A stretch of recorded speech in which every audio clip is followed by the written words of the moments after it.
This is the Spoken Podcast. I am your host, Lance Twidwell, here inside the Spoken Studios with my guys, Trevor Twidwell What's good? and Eddie Ortiz. Yo. Episode 137 in full swing, full motion. We are so happy to be here, whether you're live streaming, you're YouTubing, or you're podcasting. Thank you for allowing us to play a part in your day, your week, or your weekend, wherever you're watching this, however you're listening to this. We want to thank you for being a part of this, guys. We have a great show ahead of us today. We have a lot to get to. We have our guy Eddie back, so you know what that means. We got some yo experience coming our way. We got the Eddie Hour coming our way. We got some recap going on. We got some previews for this humongous Chiefs and Bills game that's coming up on Sunday nights. We're going to get your guys' thoughts on the Monday mailbag. There is a rumor that we might, in fact, have Stan Simmons back on for another voice message. That'll be consecutive weeks. Our guy Stan Simmons has hit us up with a voice message. Really excited about that. Thanks, really excited Stanley. to hear your guys' thoughts or what you guys got going on in the world of sports. It's been a jam-packed week all across the board, not even just here in Kansas City, but just across the board. We got MLB playoffs going on. I'm sure Eddie's got a question or two about that. Some incredibly riveting games last night that we're going to get to as well.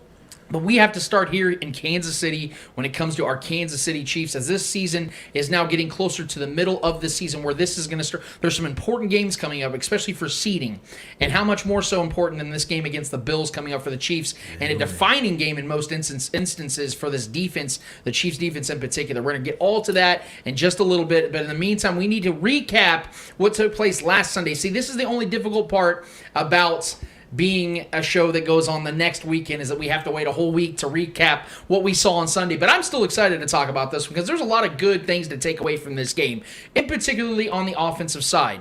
And I want to start right there because I think that this game showed us that this offense is simply unstoppable. I know they're going to have times in maybe quarters, maybe even a full game where they don't play great, but I think they showed us that when they are clicking, there is no other offense in the NFL that is as dangerous and as potently dangerous as the Chiefs' offense is. And it all starts with Andy Reid and Patrick Mahomes. We've all seen the success that Tom Brady and Bill Belichick, and you go down the list of Steve Young and Joe Montana with Bill Walsh, and you go down the list of all these great tandems. Patrick Mahomes and Andy Reid are already there, and they're showing that because this is year 4 now of Andy Reid and Patrick Mahomes being together as a tandem, and they look better than they ever have. And we knew from the beginning that it all started with the offensive line, giving Patrick Mahomes enough protection to sit in the pocket, decipher, and dissect the defense, and he is doing just that. Tyreek Hill and Travis Kelce are both. Tyreek Hill right now, I believe, is leading all wide receivers, I'm not mistaken, in yards, or he's in the top 2. And I think he is, because Ron Kopp from Arrowhead Pride broke that down about how Tyreek Hill, I think, is in the top 2 in receiving yards amongst wide receivers. And even though he had a game where I think he only had, 11 yards against the Ravens, if I'm not mistaken, he's still in the top 2 or 3 in receiving yards. And then you have Travis Kelce, despite having a 24-yard game just last week against the Eagles, which we thought he was going to go off, he's still leading all tight ends in yards. So it's kind of a... Tyreek is fourth. Okay, so he's in top 5, yeah. In receiving yards, he's 3rd right now because Cooper Kupp already played an extra game. Okay, so that makes sense. So, that makes sense. But still, top 5, despite the fact he had a game where he essentially didn't play at all with only 11 yards. So that's showing you the dynamics of what this offense is doing. And obviously, with the addition of Josh Gordon, the hopes of what Josh Gordon could be in this offense, that's going to make this offense even more unstoppable if he actually clicks and if he actually does what these the coaches on the Chiefs offense is saying. Like Eric Bieniemy's coming out saying that Patrick Mahomes and Josh Gordon click from day one. If that is, in fact, the truth, this is going to be a dangerous offense. But when this Eagles game in particular, we all talked about it from the beginning. Trevor and I were here in studio last week, and we talked about how the Chiefs just can't go out there and beat the Eagles. They have to go out there and beat the Eagles. Now, see it first. Yeah. Now, we can't sit here and pretend as if the defense played well. Jalen Hurts went out there and looked like Donovan McNabb in his prime. And he was just absolutely dicing this defense at will.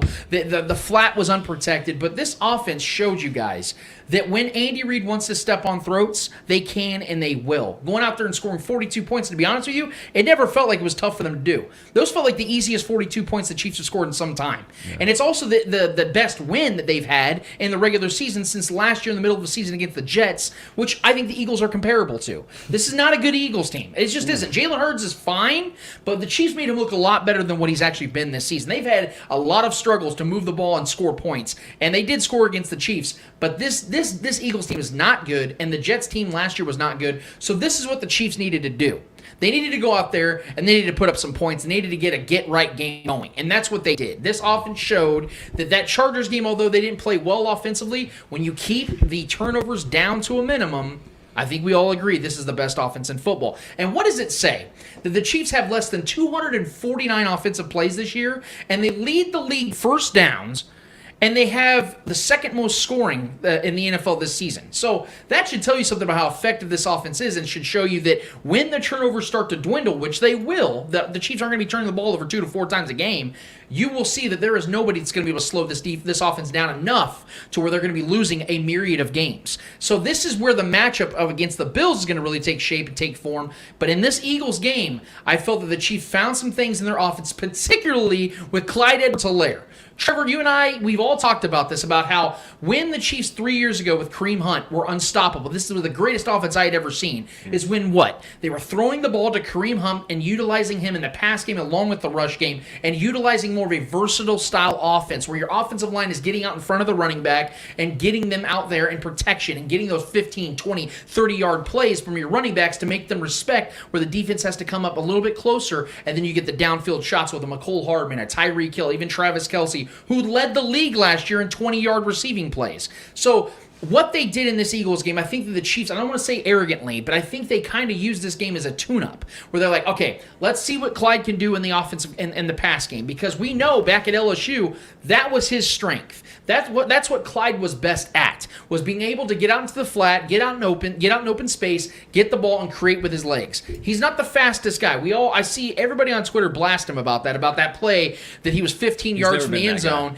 and he couldn't get to the end zone and he got knocked out in the 1 yard line. I thought that was hilarious that people were actually knocking him about that, because what's funny is over 80% of running backs couldn't have made that touchdown. He was on the 15-yard line and had 4 defenders who were faster than him crashing in on him. I'm not going to knock him for that. What I will give him praise for was getting the offense down to the 1 yard line and creating a touchdown opportunity, which they did score on the next play. So Clyde Edwards-Helaire to me is showing why the Chiefs believe in him and why they wanted him in that first round pick. Has he lived up to it yet? No, I don't think he has yet. But I think he's starting to show that with back-to-back 100-yard games, and he has 2 receiving touchdowns now on the season.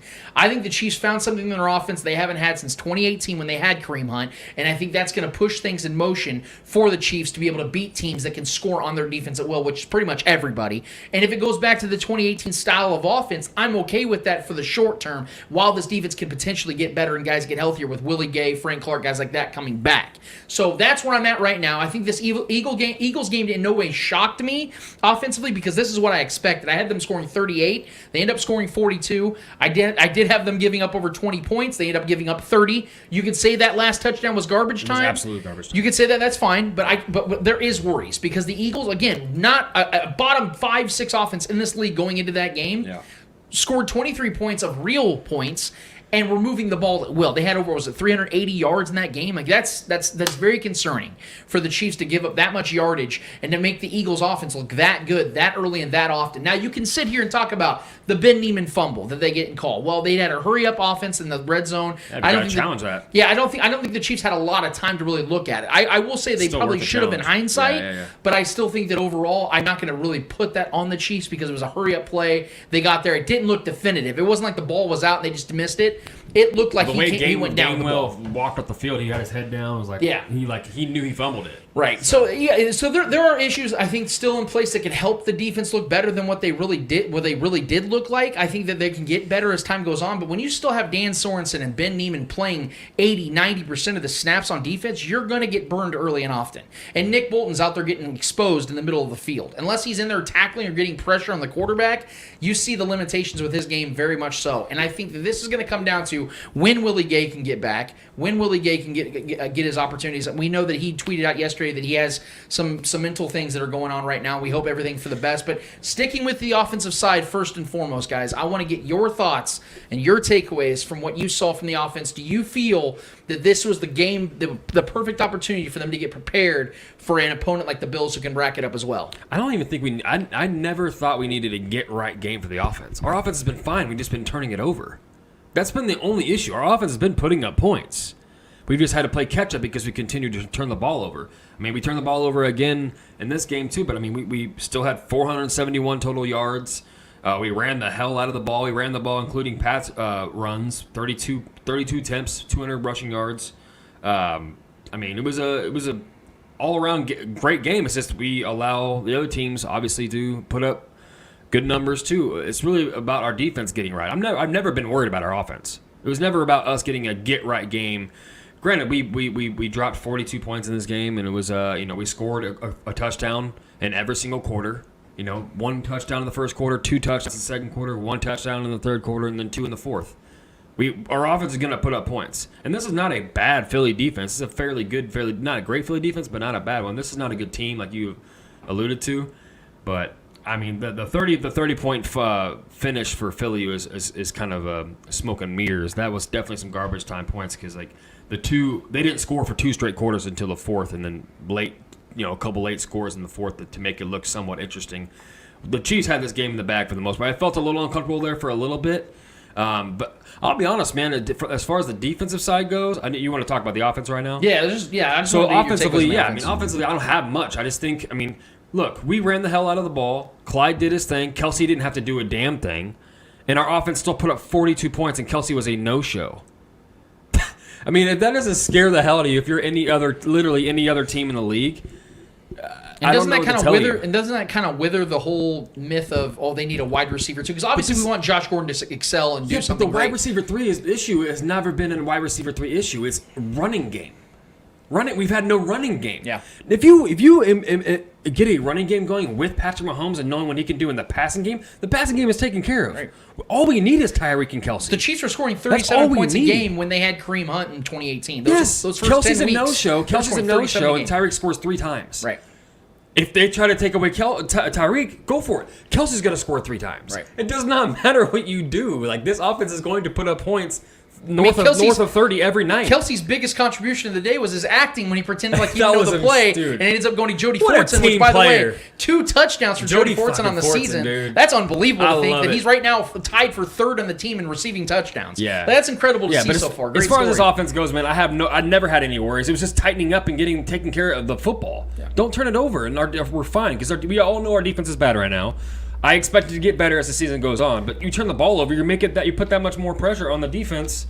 Like, why would all you got to do is take care of that. If we take care of the turnovers, take care of the football, let Pat do his thing, get Clyde. If Clyde's rushing 20-plus times a game and he's getting 100 yards, almost 100 yards a game. That's the beautiful thing about it, though, is That opens the entire last 2 offense weeks, up. Clyde hasn't had to rush 20 times to get 100 yards. Right. This offensive line, to be honest with you guys, as much as we know that they can protect Patrick in the pocket, they've shown that. Niang had a pretty rough game this last week against the Eagles. He did. Yeah, he was getting beat. And he was pretty bad against Joey Bosa as well the week before. But what I will say is that I think this offensive line is actually showing us just how great they are at protecting the run.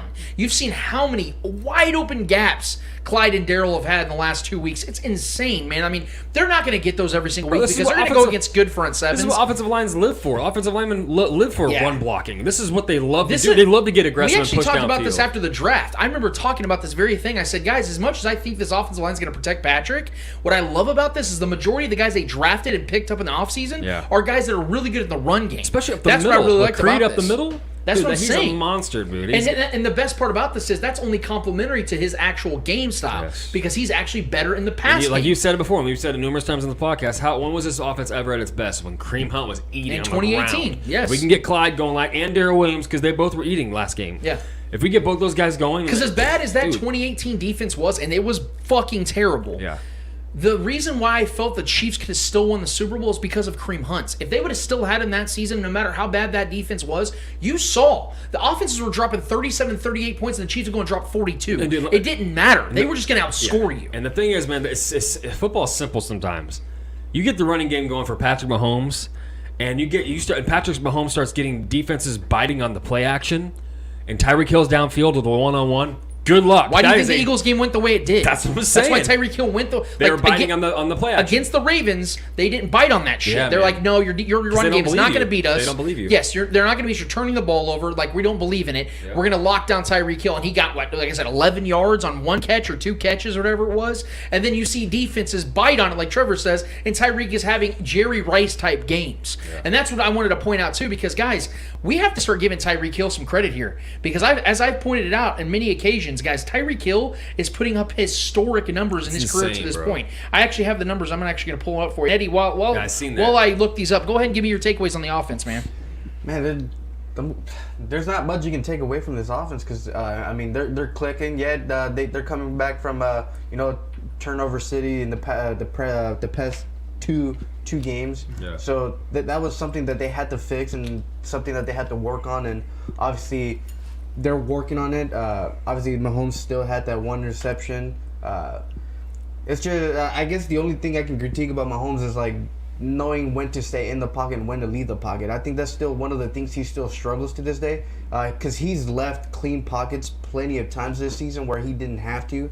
I think he just abandoned the ship a little too early, and I think that's something I've seen throughout the weeks that he's working on. He's starting to be more consistent in him staying in the pocket a little bit longer, letting the play unfold, and then you obviously you see him breaking out if the pocket collapses. So he's getting a little bit better on that. That's the only thing I can critique on Patrick Mahomes. Everything else, the interceptions, some of the interceptions, he's just trying to make a play, and I get it. But at the same time, you can't be making those mistakes when you're trying to win Super Bowls. So that's the little things that you got to work on as the season progresses. It's still way too early. Still a long season ahead. So I believe those little things can be worked on week after week after week. So yeah, man, the offensive line is great. I guess the only other issue I see with this offense is the running game.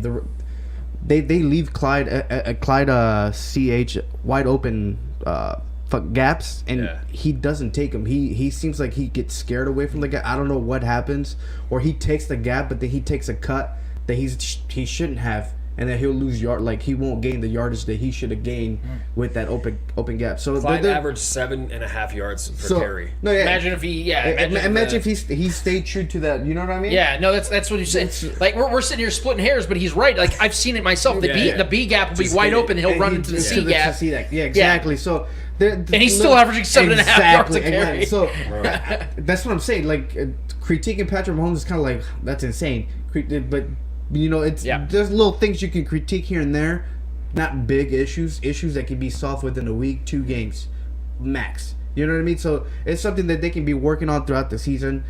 Other than that, I there's nothing else I can say. I do want to see some more jet sweeps for McCole Hardman though. Those are such an efficient play. Yeah, can we talk about that? He's real quick? averaging 11 yards per jet sweep this year. Yeah, McCole Hardman has been quietly effective this season. Five this year, and he's averaging over 11 yards. Unless he puts up Tyreek Hill numbers, no one's ever going to be pleased with McCole because everybody just thinks he's a bust for some reason. Yeah. He has been quietly effective this year. He's only averaging about 9.5 yards per reception. Yeah. But he's been moving the ball for the Chiefs. He's gotten so many first downs already on just 13 receptions. He's actually third in yards, receiving yards this season for the Chiefs. Third in receptions. I mean, second in first downs. Like he's been quietly effective. Reliable. Yes. And that's why I want to put that in context about this whole wide receiver 2 notion. That, like Trevor said earlier about how Travis Kelce didn't do anything in this game other than put a Leo DiCaprio performance on that goal line play, right? And they dropped 42 points. You know what I mean? Like, yes, we hope Josh Gordon excels. We hope that McCole Hardman takes the next step. But even if they don't and they're just guys, this offense is showing, guys, that when you have Tyreek Hill, Travis Kelce, and Clyde emerging the way they do with this offensive line, and Patrick being able to create with his ability to extend plays with his feet and just stay in the pocket and throw those balls that are in precision, this offense is going to be unstoppable. Those other guys are just cherries on top of the fucking cake, man. Yeah. So I wanted to run these numbers real quick, and then we move to the defensive side of things. Through 78 regular season games, here are Chris Carter's numbers, one of the greatest receivers of all time. He had 215 receptions for 3,178 yards from scrimmage, 3,154 of them were receiving yards with 37 total touchdowns. Terrell Owens had 331 receptions for 4,902 receiving yards and 33 total touchdowns. In 78 games, Tyreek Hill has 398 receptions for 6,497 yards from scrimmage, 5,844 of them from the receptions, and in 57 total touchdowns, 51 receiving touchdowns. He is smoking 2 Hall of Fame players, 2 of the 5 to 10 greatest receivers to ever live. Tyreek Hill is smoking those dudes. And it's funny because people always try to play that game about, well, it's a different era, it's a different time. Terrell Owens retired in 2013. Okay, we can't sit here and pretend yeah. like that isn't a comparable thing. Did he play in a different time when he first started? Yes. But he also played an offense that liked to throw the ball a lot back with the 49ers and then went to the Cowboys. And the Eagles and then the Cowboys. So we can't sit here and pretend like these guys weren't getting plenty of targets and plenty of opportunities. Chris Carter, maybe a little bit differently because he did play in the early 90s to early 2000s. But that's still, the point still remains that what Tyreek Hill has been able to do as a guy that initially started as a running back, initially started as a special team guy, ends up becoming one of the greatest receivers of his generation. And I think when he's done, because he's only 27 years old, when it's all said and done, I think Tyreek Hill is going to be one of the 10 greatest receivers to ever live, just based on his volume of production alone, man. I mean, we're talking about from 2016 on, this guy has been one of the 10 to 15 greatest receivers in football. Now, he's a top 3 receiver, and it's not close. He's really starting to embark as one of the, maybe the best overall receiver in football, because he has no comparisons. There are no comparisons. The only guy I can really conjure up to compare to Tyreek Hill is Steve Smith. And Steve Smith never had the speed of Tyreek Hill. Not even close. Steve Smith can burn. Antonio Brown was my favorite comp for Tyreek Hill. That's the only one. But see, Tyreek Hill was so much more bulky, could take hits much better than Antonio Brown. Because Their skill set's just so they're similar. different. Yeah, they're a lot different. I think Antonio Brown had a little bit better footwork, just a little bit. Yeah, but Tyreek Hill's burst. But they was both had a kick return background. Yeah. They were both special teams That actually guys. might be a better comparison. I think they were. than Steve That's Smith. that's who he reminded me so much of when we brought him in, and he's just, the biggest thing I give Tyreek is his ability to evolve since he's been in this league. He was truly a gadget guy when he came in this league. Yeah. Now he's an elite, top-notch wide receiver in this league, Right. man. And Andy Reid is completely. I don't think if he would have went anywhere else, I don't think he would nearly have the success. I mean, obviously he has Pat throwing him the ball, but him getting in the hands of Andy Reid, not only for his mentals, everything that's been off the field, all the things he's been through, Andy Reid is the perfect coach and situation for him to be in. So I think he's flourished here more than he would anywhere else, no matter where he would have been. I think he landed in the perfect spot, and that's going to be one of the greatest draft picks in Chiefs history, taking him where we got him, man. Oh, there's no question. I mean, and you look at like 5th round maybe picks. the best draft pick ever. His 5th round pick. Yeah. You're talking about. I mean, there's been actually a lot of good 5th Outside round of picks Pat. throughout their career. Like George Kittle was a 5th round pick. Yeah, Richard Sherman, Stephon Diggs, Matthew Slater, Kyle Williams, Trent Cole, Yeah. Robert Mathis, Leroy Glover, Zach Thomas from the Dolphins back in the day, Joe Horn, Rodney Harrison, like Mark Brunell, but Tyreek Hill's up there with all those guys. I mean, as the best 5th round picks. I mean, Richard Sherman probably at this time might be the best overall player of all those guys, just from what he was able to do with Seattle. But I think that at the end of the year, at the end of his career, I think Tyreek Hill is going to be the best 5th round pick we've ever seen. Because I don't think he's going to slow down in the next 4 years. Yeah. I think even if he loses a little bit of a step, just as deceptively quick as he is, and it's so weird too, because I don't want to jinx him here, but Tyreek is one of the few guys that are that fast that stay healthy.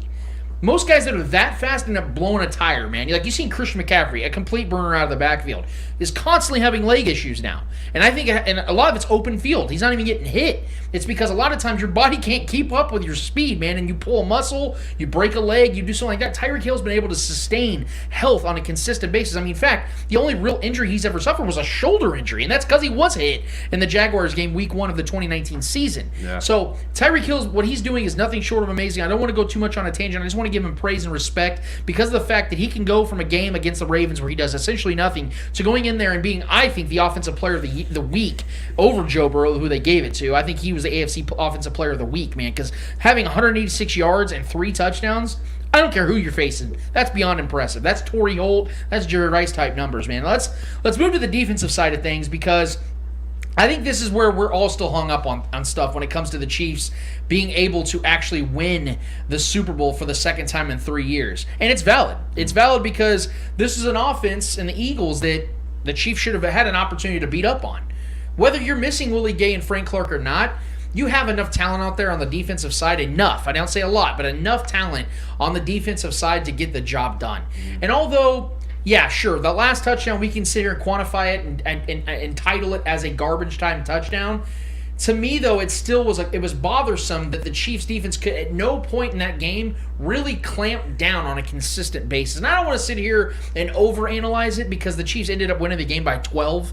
But let's be honest, man. This game was based on the fact that Patrick Mahomes just went out there and willed them a victory. And to me, you shouldn't have to will a victory against a team like the Eagles, who are probably going to be a 3 or 4 win team this season. So it's disconcerting. It's very concerning to me that the Eagles went 6 of 12 on 3rd down which is a 50. I mean, that's 50%, man. That's not good. They went on 2 fourth downs, didn't get that fourth down, and I think that was a really bad call that they got on that penalty. I don't think that was a what do they call that, a rub play or a blocking play or whatever they call it. That was a bad call. So I'm not really going to knock them for that one. They had 30 first downs in this game. Yeah. 30.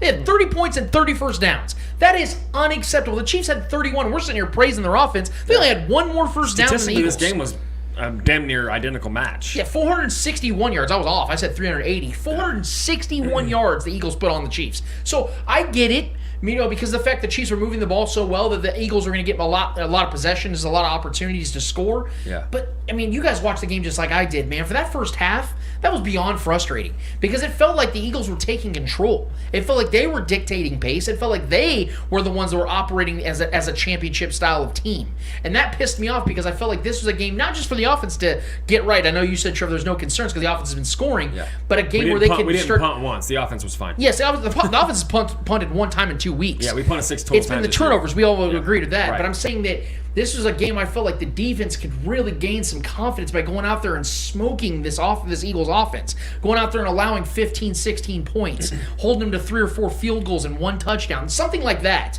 But no, they looked like it was easy. It looked like it was easy for Jalen Hurts. And if you've watched any Eagles games before that, they could not move the ball against anybody. Yeah. They struggled every single game. And this one, it felt like they were the fucking Bills. It felt like they had the offense that has an MVP candidate. Jalen Hurts looks like an MVP candidate in this game.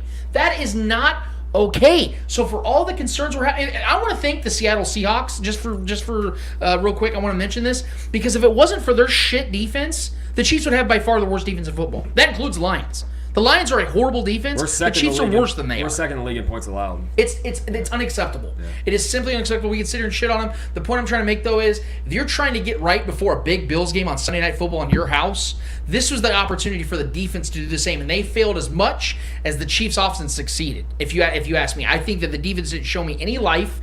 I know Chris Jones is dealing with a wrist injury right now, but he's not even my concern. It's the fact he doesn't have a running mate on that defensive line. Jaron Reed has been non-existent. I don't even know if Frank Clark wants to play football anymore at this point. Had 2 sacks. Mike Dana played fine, but Mike Dana isn't the guy I'm looking for on a consistent basis because he's not going to be a consistent player. Yeah. He's going to be a good additional player, a guy that in spots can give you something. He's not a star player, at least not at this point of his career. I'm willing to be wrong, but we didn't pay him $104 million to come to Kansas City out of Seattle. We paid Frank Clark, who's played 1 game this season, who has 0 sacks in his last 4 regular season games with the Chiefs. That's bullshit. Yep. So they got to get healthy. They got to get right.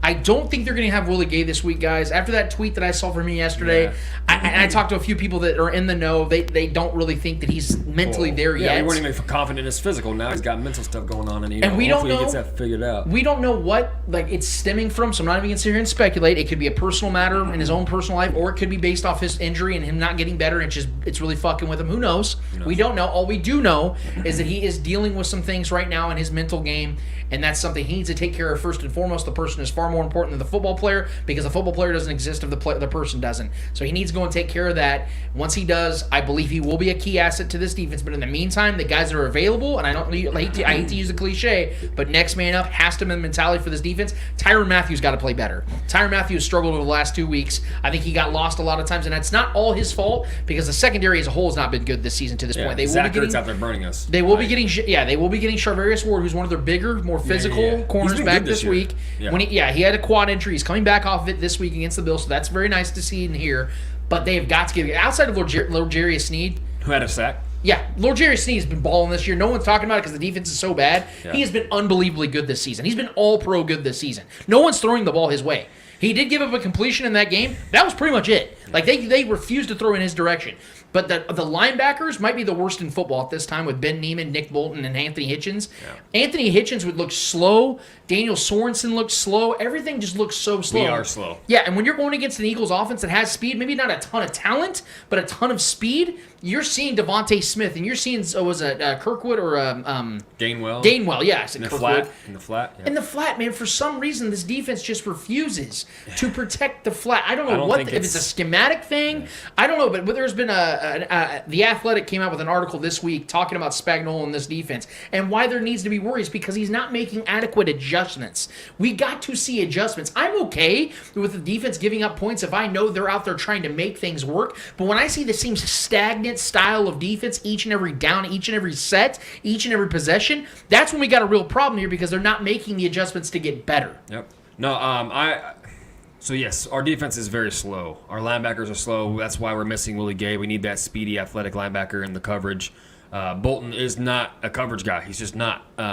He's more of a pressure guy, get in there, and he's stopping the run kind of linebacker. He's not that coverage guy. So Willie Gay will make an impact and will make a change when he's there. But whenever that is, we'll see. Yeah, man, this defense is slow. Our linebackers are slow. Our coverage is just kind of all over the place. But I think after the sample size we've seen these first few weeks, I'm convinced that we're letting teams beat us in the flat. We're letting teams play underneath because we're slow.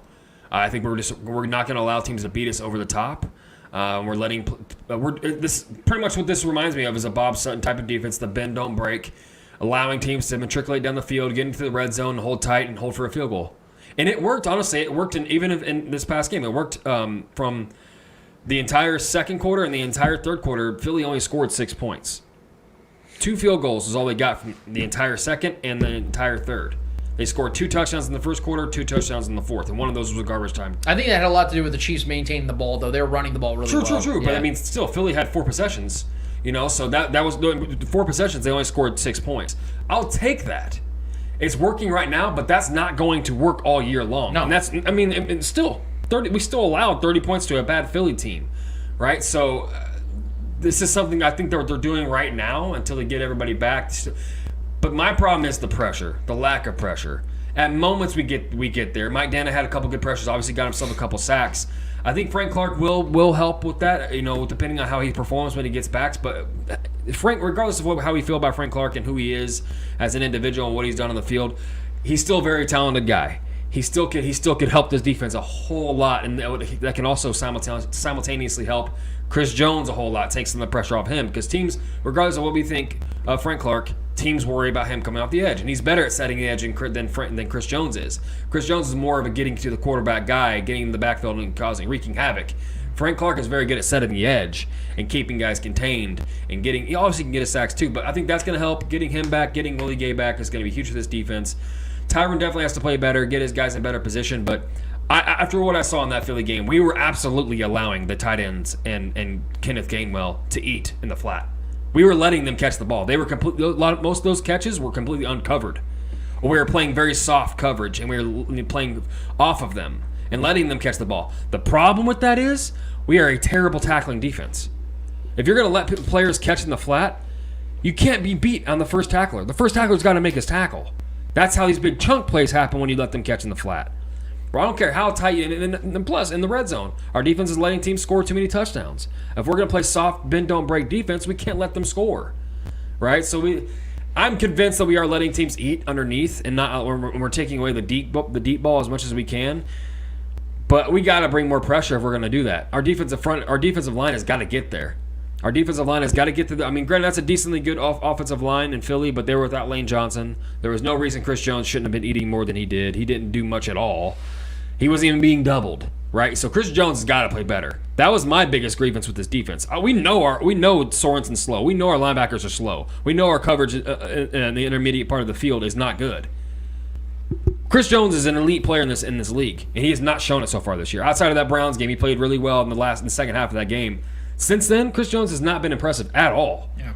So, I got to see more from Chris Jones first. If you're not getting doubled, Chris Jones, you better be making some plays. Whether it's stuffing a running back in the backfield, sacking a quarterback, making your presence known, shaking that offense up. He's got to be. He's one of the best players in the league on the defensive side, and one of the best players in this Chiefs roster. I got to see more from Chris Jones. Tyrann Mathieu is going to come around. Tyrann Mathieu's already had 2 picks this year. I don't have much of a grievance with Tyrann Mathieu. He's going to make his plays. Chris Jones has got to be better, man. We got a comment from Shane. He said, Chiefs only stopped the Eagles. I'm guessing that this is directed towards you. It's like, Chiefs only stopped the Eagles inside the 10-yard line because Hurts overthrew wide open receivers in the end zone. That's the point I was also going to bring up, is the fact, the Eagles left 21 points on the field. It could have been closer than the Eagles could have very well won. That's course. the fact that, we can credit the Chiefs for making stops, but I think it had more to do with the Eagles stopping themselves. I think that Jalen Hurts just obviously was overthrowing, like you said. There's costly penalties that cost them a touchdown opportunity instead they got a field goal, things like that. Yep. So, Yeah, I might not be a fan favorite right now, but I don't know about you guys, but I think I'm done with this whole Chris Jones on the edge experiment. I think I've had it. It's gonna be growing pains, man. It's 4 weeks in. It's been week five games so far. there'll be 5 games against the Bills. Yeah. Only one game he put up the production that we could see Chris Jones do, and that was only in one half. What And that was the second would be half. an alternative though? So say we take because we signed Jaron Reed to be that guy in the middle. Yeah, but obviously We can't he's put not Jaron Reed on but the edge. Who are we gonna put on obviously the he's edge? not working. Obviously he's not working. So something has to be done there. It's just Chris Jones is not doing it through the. I don't know if it's like it doesn't fit his style of play, even though that's where he wanted to play. I don't know if it's like Spagnuolo's type of defense that doesn't let him get in there. Like you said, he wasn't double teamed this past He's gotta game, eat, yeah. and he was not getting there. Granted, Jalen Hurts is tough to get to. Yes, He's very. No, I mobile, get it, but you slim down for a reason to get to the quarterback faster, to cut Set the the run edge. games exactly. So and you're not doing any of that in the first 5 weeks. It's been stressful to watch that. It's been just like not seeing Chris Jones be able to be Chris Jones is just stressful. So for me, in my opinion, I think I'm done with that whole putting Chris Jones on the edge, figure something out, put him back where he goes. I don't know if it was the slimming down where he lost all that strength. Could be potentially, but I mean, it is what it is. This defense overall is just not good. It's terrible. To me, it's worse than the 2018's defense. We're just letting teams go down the field like it ain't shit. Like we're not even trying. Yes, we'll try on one play, but then we'll give up a 4th and 3 and give them a first down. Like yeah, go ahead, run up right through the middle. No matter. That's We're why not it's gonna do- ironic we're that not like gonna I do think shit. we're getting our running game going more to keep the defense off the field than it is to open up the offense Exactly. for Pat. That's how bad Exactly. it is, man. It's just our defense is not good. Our players have not been any good. You can say it's like, well, Frank Clark's missing, Willie Gay is missing. 2 players are not going to change an entire defense. When you got Chris Jones and Tyrann Mathieu in your team, those are supposed to be your leaders, not Frank Clark and not Willie Gay. They're not your team leaders. They're not your captains. What are they? What is a second year player going to do for you?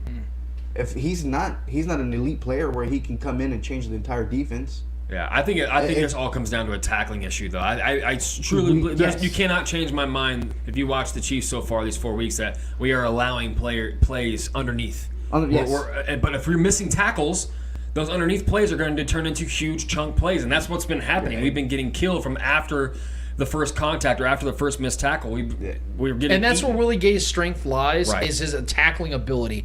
And that's what the Chiefs are clearly missing, is a faster, more athletically gifted linebacker. But here's the problem, and we've talked about this before, because I'm with you, Eddie.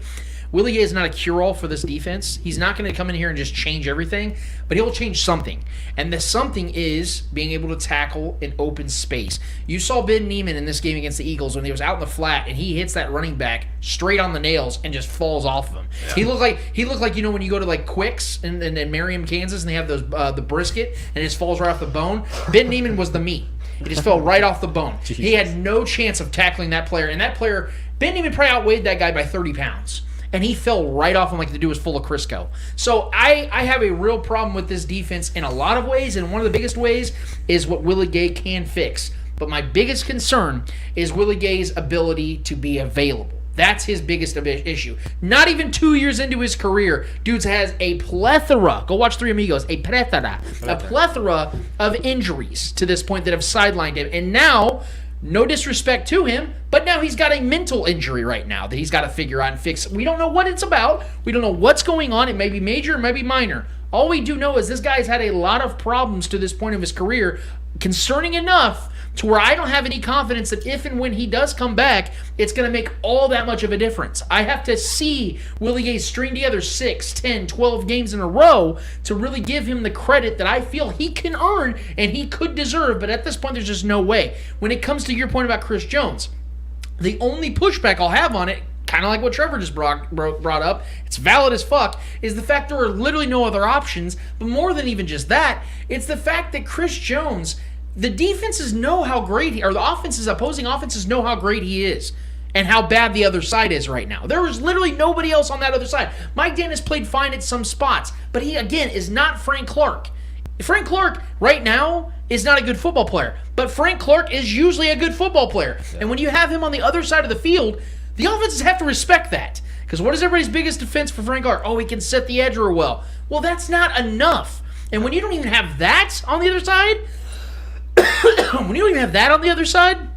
that's an even bigger problem and a bigger disadvantage for Chris Jones. Now they're not even going to run to his side. They're just going to run on the other side and make him even more ineffective. Look what the Ravens did. They didn't even go Chris Jones' way. They didn't even bother. They're like, well, we'll just keep running the opposite side. Oh, you're going to line him up over there? Okay, we'll run this side.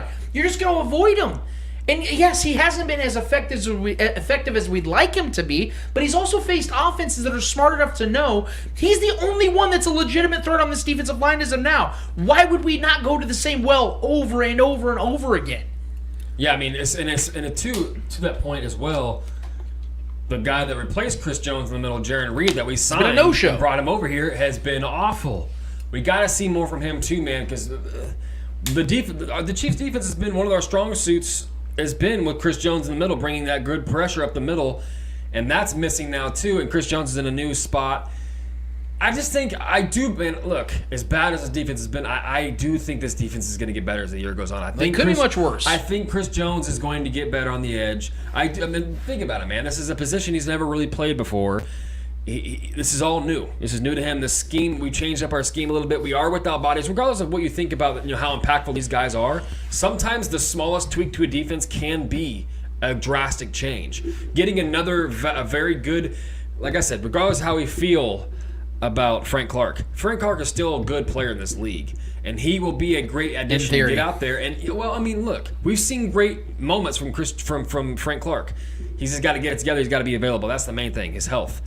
But if you've got Frank Clark setting the edge on one end, and then that forces the team to run towards Chris Jones, that's what you want. That's what you want, because I trust Chris Jones to make a play before Frank Clark. Either way, if Jarran Reed is doing what he's supposed to do, clogging that middle, bringing that bull rush up the middle and bringing pressure, that allows everyone else to make plays. My biggest issue is the tackling and the lack of pressure. And we've seen moments, man, where we get pressure, it helps everything. And we've got talent. This is not a talent issue on this defense. We have talent. We have one of the best safeties. We have one of the best defensive ends. You know what I mean? We have good corners. L'Jarius Sneed's a rising star in this league. We have talent. It's not a talent issue. I don't think it's a schematic issue. I think Spags is doing what he can right now. I think he's allowing defenses to play underneath. I'm fine with that to a degree, but the players got to fucking make plays. The players got to tackle. Spags can't fucking go out there and tackle for people. Why not? I'm saying, like, it's simple, man. Make your tackles. I don't understand what it is. We are so bad at making tackles. Or if you got to go out there and just try to punch the ball out, get a turnover or something, man. This defense needs. I can answer the question as to why they can't tackle. It's because and we have to be real about some things, we are guys. Slow. Well, the Chiefs haven't really invested a lot in the defense over the last couple of years. They've spent money on guys that were currently here. Like 3 years ago, or 2 seasons ago, they traded for Frank Clark. Yeah. And he's been a dud. I know everybody likes to defend and say, they don't win the Super Bowl without him. That's true. That was 2 years ago. Yeah. He's still on contract, getting paid lots of money. What is he doing now? That's the thing, is that the defensive side of things, man, if you look at Brett Veach's draft picks over the last couple of years, especially on the defensive side, they have not been good. That's what I'm saying. L'Jarius Sneed is the only one that you can really look at and go, oh, okay. Yeah, but he was a flyer pick. The draft capital was you know what I mean? Investment. So the Chiefs, Nick Bolton to this point has not been very good. He's been rookie spotty. linebacker, I get it. I'm just saying, though, that we have to contextualize. You asked the question, why can't they tackle? They really haven't invested a lot in tacklers. They really haven't. Look at the defense. They got Dan Sorensen still out there playing. But even I'm talking about like from the top to bottom. Chris Jones has been missing plays. Our safeties, Thornhill when he's been out there has been missing plays. Sorensen's been missing tackles, and Sorensen was second in tackles last week, and he still missed like 4 or 5. Like our corners have not been making tackles. We've been, it's like we all got like slippery hands. We can't I know that is the most fundamental thing on defense. The first thing you learn on defense is how to tackle. Yeah. It is the bare bones fundamental thing of football. And it's not like, we can talk about how slow our defense has been, and they've been slow. But our guys have been there. We're just not making the plays. And I think once we clean that up and we start making tackles, I don't care if you got to grab shoelaces, man. I don't care if you got to grab jerseys. I don't care what. Do what you got to do. Get a little dirty. If you get a penalty here and there, I'll live with that. Show me some fucking aggression. Get mean out there. We look like a bunch of pansies, man, and it's embarrassing. That's not the Midwest way. Us Midwest people, we need that smash mouth football. I mean, growing up, dude, how many Derek Thomas, all these guys, like these were hard-nosed defensive teams we grew up seeing. You know, so we need to bring that back. We got dogs on this team. We just got to get that attitude going. And I just don't. There's no rah-rah in this defensive locker room right now. And it starts with the players. Honestly, we have talent. You just got to get out there and get some performances going and clean up the tackles, man. Just make plays. We can I'll let running backs catch underneath in the flat. I'll let tight ends catch in the flat underneath all day. But if you're allowing them to get an extra 10 after the catch, it's unacceptable. Make your tackles, and that will save us a whole lot of points being allowed. Yeah, I'm with Trevor now. The team just learns how to tackle from last week to this week. Especially this fucking weekend, man. Yeah, we're gonna need to know how to tackle this week for sure. Well, let's actually get to the Eddie hour now. I know Eddie wasn't here last week. He had to go and see some gorillas up in Omaha. So now he's back up here after the Omaha. Which, by the way, do you guys have a good time? Because I know you guys had a lot of family go with you guys, correct? Yeah, we had a great time. It was a nice, very nice little family trip. Clear your mind. Depressed animals. Yeah. Saw some caged animals, you know. And now we're caged animals here in the Spoken Studios, and we got our Eddie hour back. So Eddie, hit us with whatever you got, man. All right, man. We're going to start with Major League Baseball. Obviously, playoffs started, but I want to get to two wildcard games that happened before the playoffs officially got underway. Now, my first question is, what happened to the Yankees? They had the team. They had the squad to come in there and go to Boston and get that W, but unfortunately, we know the outcome of that. Look, man, I told you guys from the beginning of the season, I'll give them credit because in the middle of the year they got hot. They played well. Bear in mind they had an easy schedule down that stretch, so there is no mystery that a team talented could go on a little winning streak. But I told you guys from the beginning of the season, man, this team has deficiencies that many didn't want to, that everybody wanted to overlook because of the logo, because it's the Yankees, and that this is what the Cowboys go through each and every year. This is what the Yankees are now starting to go through each and every year. People want to just so quickly blame Aaron Boone, their manager, for the problems they have, but guys, he isn't the one. Brian Cashman's the one bringing guys in. And Brian Cashman, their GM, a longtime GM, is not doing a very good job right now giving him the players he needs. They just signed that the batter this last offseason who can't hit. He can't hit. He batted like 161, had a ton of strikeouts, just would not hit for power, nothing. Now, Aaron Jones and Giancarlo Stanton are the heart and soul of that offense, but those guys are hurt every 3 to 4 days. They started to play well, but then you got to have pitching. Baseball's a team sport, man, a legit team sport. You got to have everything. And they didn't have everything together. It was not a collective. They spent so much money on Garrett Cole. But outside of him, they didn't really have much in the pitching staff that could really get them over the hump. And that is why you're seeing that. In the AL, you have to have a stable. You have to have 3 to 4 pitchers that you can rely on a rotation each and every week. And they did not have that. So the math was just there. They didn't have enough to win, and that's why they didn't. Yeah, I mean, it's crazy. It sucks, man. I mean, nothing makes me more happier. I'm not even a big baseball guy, to be honest with you. But I love watching the Yankees fail. It's just it just, and then especially with being the Red Sox beating them, it's just that rivalry. It's always a great poll as far as views and just the history of those two teams. I definitely side on the Boston Red Sox side of that. Obviously, I've always kind of rooted for them low key, but I don't know, man. Like it's just that's what honestly though what makes baseball great. The underdog stories in baseball are always some of the best underdog stories in sports history. It doesn't. That's what I said. It does not matter how talented your team is. A lot of times, at any given night, I know this is most sports, but baseball especially. Any given night, any team can beat any team.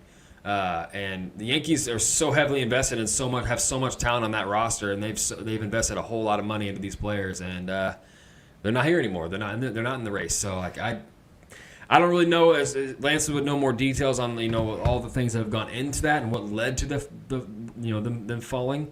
But that's baseball, man. You know, I mean, it does not matter what name is on those jerseys. At any time, any team can gain momentum and take you out.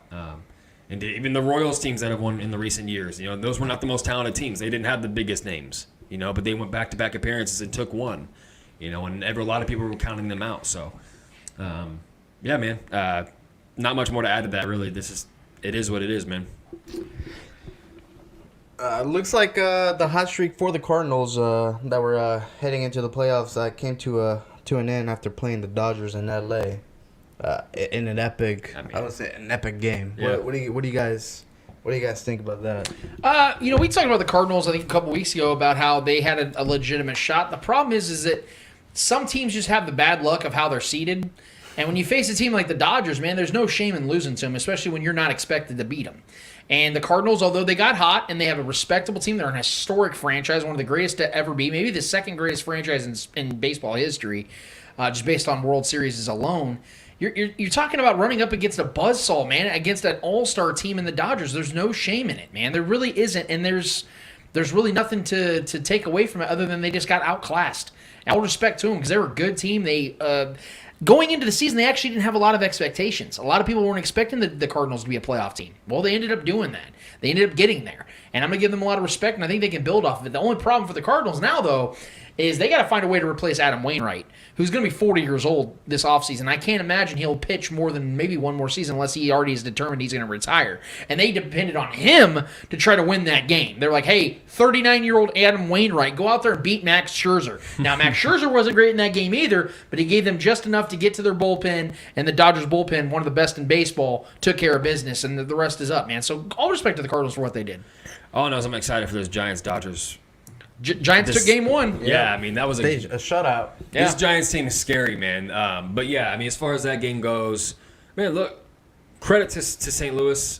I don't like you guys at all, but credit to those fans, credit to that franchise. They had a hell of a run, one of the best runs we've seen in a while. And momentum is huge in baseball, but I mean, it always comes to an end, whether it's you finishing on top or you falling short, and they fell short. To the best team in baseball. So I'm not gonna shit on that too much. The Dodgers are an incredible team, one of the best rosters in MLB history. So from top to bottom, I mean, that team is completely loaded. My favorite to win it, and I fully expect them to win it. I mean, I know they're down one game to the Giants. The Giants are definitely a threat as well. This is a 5-game series, right? Yeah. Yes. Yeah. So I expect the Dodgers to pull out. I think their talent's just overwhelming. Even though I just said that it doesn't matter how much talent you have on the roster at any given time, but I think the way that Dodgers team is managed, I expect. I mean, my favorite team to win it all. Took out the team that had maybe the best run heading into the postseason. Like I said, all credit to St. Louis, but I mean, it was bound to come to an end. And what other team to end it on and lose to than the best team in baseball? So there was news yesterday.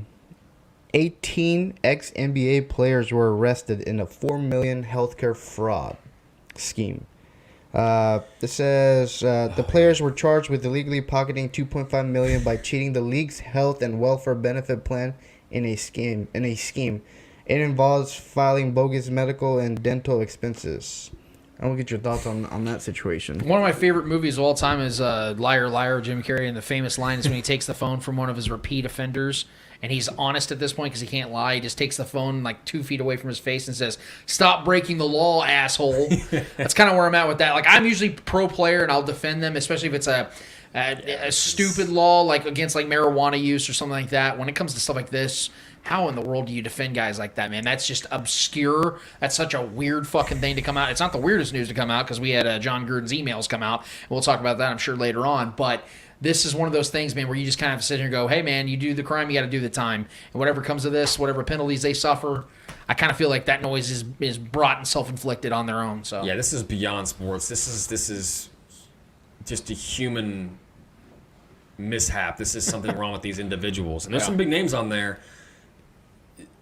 These guys have all made millions of dollars in their lives. This just screams money mismanagement. If you have to try to scheme and risk felony, risk big time charges on your name just to get some money to scheme the medical, it's just, why would you even go so low bar when you've made millions in your life? You obviously screwed things up with your money. You obviously didn't budget yourself correctly. There's this. I mean, and this is very common with athletes, too. I mean, a lot of athletes just do not budget themselves. They feel like they're invincible. They're making millions of dollars. They're on top of the world, and that can come crashing down. We've seen the Antoine Walkers of the world. We've seen guys like that start, making millions of dollars and then crash, and then, or they allow people to take advantage of them, and then they find themselves broke within a year. it sucks, right? It's the reality of it. Most people don't know how to budget their money. Most. So this isn't surprising, but it's just like, man, like you got to be down bad, really, man. You got to be down bad to be risking fraud. It's just that one. When I read that, I couldn't believe. Like, it's a lot of familiar names, man, on there that I know. It's like, why? You got to be down bad, and so it really comes down to these guys just not knowing how to manage their money, and they have to resort to fraud. It's embarrassing. God. So sticking with NBA, so the NBA with the NBA season around the corner, Wiggins and Kyrie Irving are two of the biggest names who are risking not playing a full season because they don't want to get vaccinated. I want to get your thoughts on that. This is why I told you guys from the very beginning when I heard that Kevin Durant and Kyrie Irving were joining up in the Nets. I think Kyrie was there before KD, but this is why I told you guys that once Kyrie decided to walk away from LeBron James, while LeBron James and him have been to 4 straight finals together, I realized that basketball is really not the primary focus for Kyrie. Kyrie is the primary focus for Kyrie. Now, in some sense, that's not necessarily a bad thing because at the end of the day, you need to take care of number one, which is yourself. I get that. But Kyrie has an ego that is just, it's insufferable. It's an insufferable ego. And when you mix ego with sheer ignorance, you have a person that you just can't deal with and you can't talk to.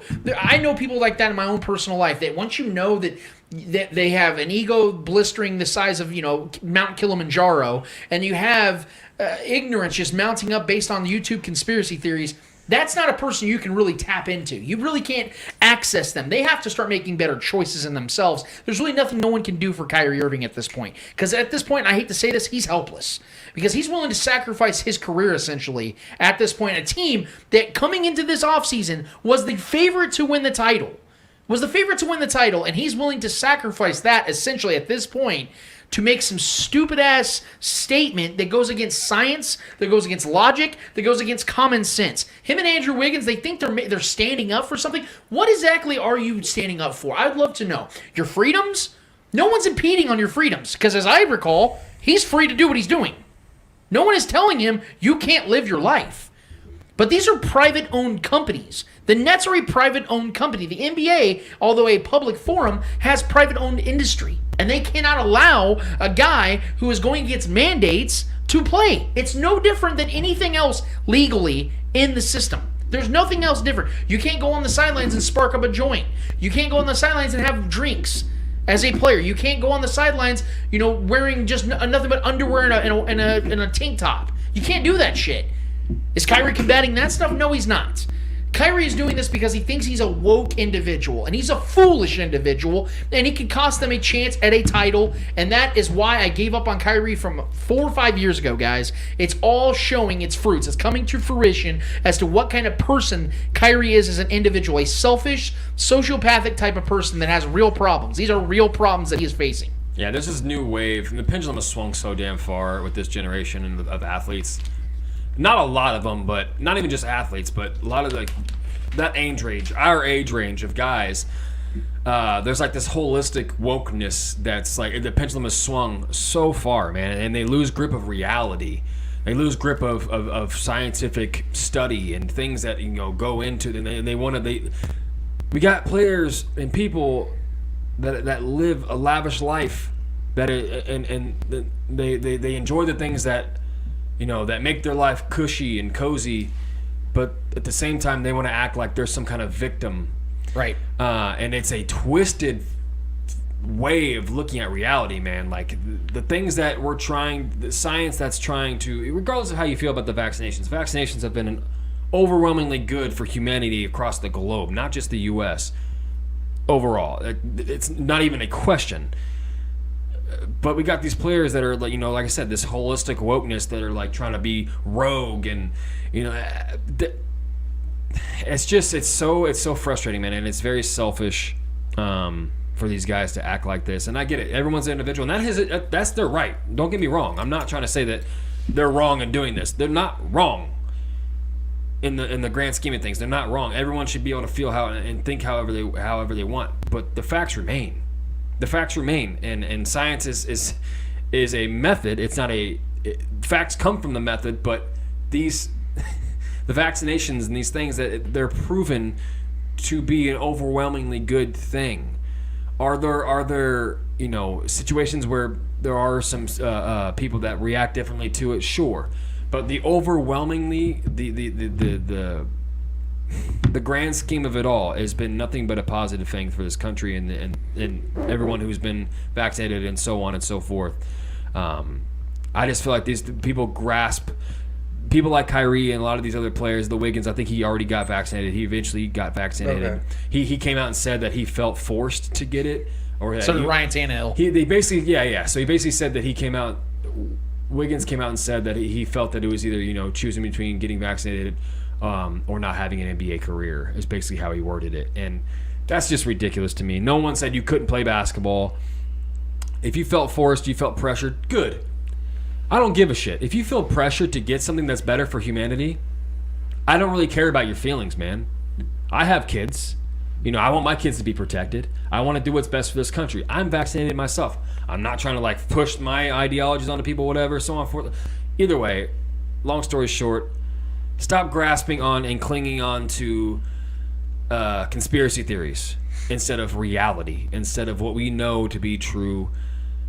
Always seek whatever you want to seek. Be an individual. But if it comes to the detriment of your team and what you signed up for, just know, man, you're going to be outed. Just know that you're going to be that. And Kyrie has a track record of being a cancer, man. Let's not play it dumb here. This is who Kyrie has been. He had, like you said, made 4 trips to the finals with prime LeBron James. Had it made. That's the best situation. And it's in Cleveland. Granted, yes, but 4 straight trips to the finals with LeBron James, and you left that. You went over there and you ruined the Celtics. You went, you know what I mean? So now he's trying to ruin this one of the maybe the most talented super team we've ever seen in NBA history in Brooklyn right now. Hasn't made once again, and he's this guy this is not surprising to anybody, but like I said, be an individual, be yourself, but at the same time, stay true to reality and don't cling to conspiracy theory. So yeah. All right, let's go to the NFL. So Joey Bosa came out and pretty much said that if you hit Carr early and hard, he just curls into a ball. And if a player gets close to him the rest of the game, I love it. Yeah, I'm gonna get your thoughts. No, and Did you hear Carr's I can response? address that. What was Carr's response to that? Here, let me pull it up real quick. Well, I'll say my piece to it because Joey Bosa also went on to criticize the NFL officials that officiated that game. And everything Joey Bosa said from Derek Carr to the NFL officials was 100% correct. He did get fined for it, for what he said about the NFL officials, who were terrible in that game and have been terrible this season yet again. Joey Bosa told no lies. We've all known that Derek Carr is terrible under pressure, and that actually there's a still frame of him literally curling up and falling over. There's like a defender 5 yards away. Like he's not even at him, and he's falling down already. It was hilarious. Joey Bosa told no lies. What was Derek Carr's response? So, let me see right here. So I'm just gonna read Joey Bosa's full quote real quick. He said, "We knew once we hit him a few times, he really gets shook." He said, and you saw on Christian Covington's fourth quarter sack, he was pretty. Oh wait. So pretty much he was just making it clear that Derek Carr gets rattled, and he's pretty much started curling up in a ball after we got a couple hits, and you noticed that. Derek Carr said, "I just thought it was unfortunate that he'd even say that. Maybe he was just trying to get under my skin, which he did piss me off. So good job for that, but that's not a bad thing either." So basically, he's trying to act like he's going to use that as fuel, but it's going to get cold though. It's going to get cold. I just want to throw it out there. Look, I really don't have anything else to say other They than probably had the AC on at the stadium. Joey. I loved how honest Joey Bosa was, man. He was very It's true, poignant though. about Watch that game. Everything he said was 100%. But no one. It wasn't like that was a mystery. Yes. That's why I told you guys from the beginning of when the Raiders started out 3-1 or 3-0. I told you guys just wait until the Raiders get pushed around a little bit because they hadn't gotten pushed around yet. Once they get pushed around, you see the way they start to crumble. Yeah. And now you're seeing the They tea were leaves manhandled because against the now Chargers, John though. Gruden has his own controversies. He's getting some pushback on some shit that happened 10 years ago. Yep. Now there's some real controversy and distractions for this team. They start seeing adversity and feeling the pressure. This team crumbles each and every single time. Derek Carr, John Gruden, Mike Mayock, they don't just change their stripes, guys. They are who they are. And that's why you're going to see this team fall falter once again. They start off hot, just like they did last year, and then what happens? They get pushed around, they get punched in the lip, and they fucking fall like Derek Carr in the pocket. I don't think the Raiders have been that hot. I think they've been extremely lucky. Exactly. They haven't been winning games outright. Exactly. They've won two games. That Miami game and that Ravens game were completely Your lucky. highlight of the season is beating Jacoby Brissett in overtime. Yes. Congratulations. And they barely won. Yes. And it took an absolute miracle for them, and they tried everything they could to blow that Ravens game, and they still managed to win that Jacoby game. Brissett arguably was a better quarterback that game. I'm just like, saying. That's the highlight of your season Derek so Carr far. statistically has been good. I'm not going to take that away He's from been him. fine, He's been yes. good, and he's had a couple good walk-off plays. Sure. Fine. I will give him that. But the Raiders have not been good. Yeah. They have not. They've been barely winning games, and they just got absolutely destroyed by the Chargers and completely manhandled. Yeah, that was a gentleman's blowout. Yes. That was a gentleman's The Chargers blowout. owned that game. The Chargers could have really put up 42 The Chargers points on look them. if they good. really I'm not wanted going to lie. yeah. That defense looks good. Justin Herbert looked unbelievable in that Yes. game. But I No, told that you guys, defense, though, once they man. faced a quarterback who could throw the ball 20 yards down the field, Yep. you saw what happened to their defense. They got smoked. That Chargers team's good, man. You think because you're facing Jacoby Brissett, Ben Roethlisberger, and Lamar Jackson who can't throw the ball, those guys, that tells you this defense is good? No. Yeah. The moment you face a top-tier quarterback, you got your asses beat. And they're very banged up. The Raiders lost a couple more guys, too, and they're very banged up in that Yeah, secondary. Jonathan Abrams they lost banged two up, starting yeah. cornerbacks in that game against Chargers. So Is Jacobs even back yet?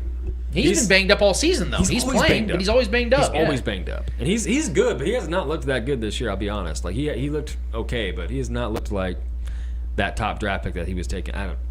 I don't believe in the Raiders. And you know how my take was. I was not big on the Raiders at all. I don't have them making the playoffs. I know we got people in this city talking about they're a lock, but yeah, they're not making the playoffs this year. You can mark it down for me. Yeah, my last question is just kind of like a follow. You kind of brought it up. It's a whole John Gruden situation with the whole email when the NFL lockout was happening back in like 2011, I believe.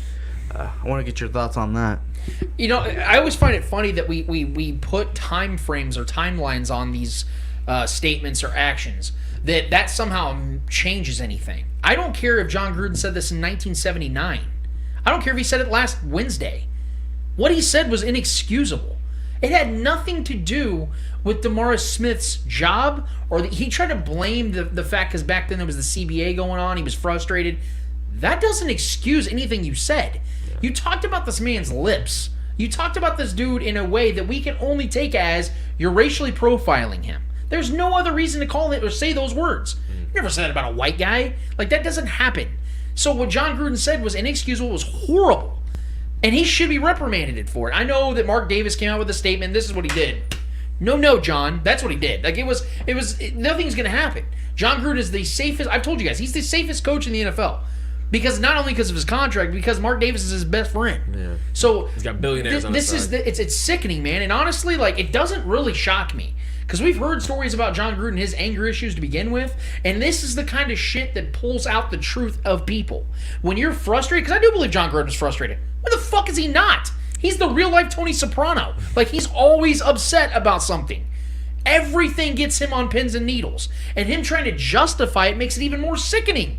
No justification. What he should have said was, what I said was a damnable offense. It was wrong. It was horrible. And I need to get better from this. Don't sit here and try to justify it and bring up shit that has nothing to do with it. Because it doesn't. I don't care if you were upset. No one cares. You think DeMaurice Smith gives a fuck? He was upset with the CBA. So you know what? Racism aside. No! It doesn't matter. It brought out something of John Gruden that was there. That doesn't I'm not going to sit here and say that John Gruden is forever a KKK member. No. What I'm saying is there are some biases in him. That came out of John Gruden, did it not? That means there's something inside of him that he deals with some racism. That needs to be fixed. He needs to go to therapy. He needs to do something to figure out what he needs to do. He needs to seek help. He needs to seek counsel because there is no excuse for it. Yeah, this has been an issue in sports for the longest time, especially in America. With that being said, I'm not big on retroactively disciplining people for past things. I mean, we've seen how many times in this cancel culture that we live in now with, celebrities, old tweets of Kevin Hart, old tweets of you name your celebrity, you name your athlete. They're trying to ban and cancel people from old tweets and things that they've said in the past. Justin Bieber saying the N-word when he was a kid and all these things. I'm not big on retroactively punishing people, but I do think... I don't know why he wasn't punished and this didn't come out in the time and it happened. That's a problem to me. I don't know why these things come out late like this. That should have been taken care of in the moment. But at the same time, like you said, he's got billionaires on his side. He's got people that he's a big name. So there's who knows what all these other coaches and all these other things, the things that have been said behind closed doors. You know, why Eric Bieniemy is not getting a job and doesn't have a head coaching job at this moment. You know, Urban Meyer does. Maybe that has something to do with something, the way he looks, how he's examined and looked at amongst the league and in these boardrooms. Who knows? Now, there's especially in football, the griminess of football, the things that go on. I mean, how many times we've seen even high school head coaches saying racial shit. This is not a surprise. I don't care if it's Gruden. I don't care. I mean, if this was Andy Reid or something, that'd be a freaking shocker. But the person that Gruden is, just kind of being an unfiltered kind of guy, that's not really surprising to me that he would say some kind of racial profiling trope. That's not a surprise to me. But it does suck that's something that was said from his mouth regarding another human being, another man. You'd expect men to have more respect than that, especially at a high profession than he has, as respected as he is amongst the league for some reason. It just sucks. It's unfortunate things like that are being said, and at a third grade level from a grown man. But yeah, he was 48 years old. It is what it is, man. But I don't think he should be retroactively punished for it. It should taint his perspective from the outside looking in on him now, that's in him. But at the same time, it happened in 2011, man. So or 2011, right? Yeah. So I'm not gonna retroactively shit on the guy, but at the same time, it should have been dealt with at the time it happened, and it's in the past now. So it is what it is, unfortunately. Hopefully, he has gotten better from it. We don't know. Which is very possible. People grow. I'm not going to sit here and say because he said that 10 years ago that he's a piece of shit he forever. Be canceled. I don't like all that shit. You can get better. You can absolutely become a better person. I'm just saying that from this point of view, it doesn't shock me. And if he hasn't dealt with it, that should say something about him as well. I'm saying my biggest grief is that he didn't get punished at the time it happened, and he went on to have his own show. He went on to be football. He went to just calling games and making millions of dollars doing that. So and now he's the head coach again. If I'm not mistaken, wasn't he on Monday Night Football at that time? That's 2011. Yeah, because he wasn't coaching. He was doing that QB camp thing. He stopped coaching in 2008. Yeah. So I'm pretty sure he was doing Monday Night Football directly afterward. Yeah. So this dude is representing ESPN. That's what I'm saying. The From league there, as a whole. he went on to a bunch of other ventures. So yeah. DeMaurice Smith, I thought you guys can find the quote on your own. But DeMaurice Smith had a really good, thoughtful response to all that I thought was very fair and truthful about it. So, and DeMaurice Smith did retain his term. He has another term as NFLPA head of the head of the NFLPA. It should have been dealt with in there. That's my biggest problem with it. Yeah, that's it for me. All right, and I'm going to pull it up because our guy Stan Simmons from Fresno, Cali, decided to drop in and say what's up to us on the Spoken Podcast. He dropped us a couple messages, if I'm not mistaken. So let's go ahead and play these as we do seemingly every single week now with our guy Stan Simmons. Here's his first one, guys. Hey guys, great show last Saturday. I thoroughly enjoyed listening to Jason Dunn. I'm also an old school guy. I can go back to the mid-70s with my Chiefs knowledge. I'm good with my age, over 50. So I'm going old school in my question. Be honest. In your humble opinions, who would you rather have, Tony Gonzalez or Travis Kelce? Also, Priest Holmes was great, but injury prone. Larry Johnson was more reliable, but flaky. So if you had to pick one healthy and prime Chiefs running back for one must-win game, who would you rather have between Priest Holmes, Larry Johnson, Jamal Charles, or Kareem Hunt? Can't wait to hear your answers on this one. It's easy for me.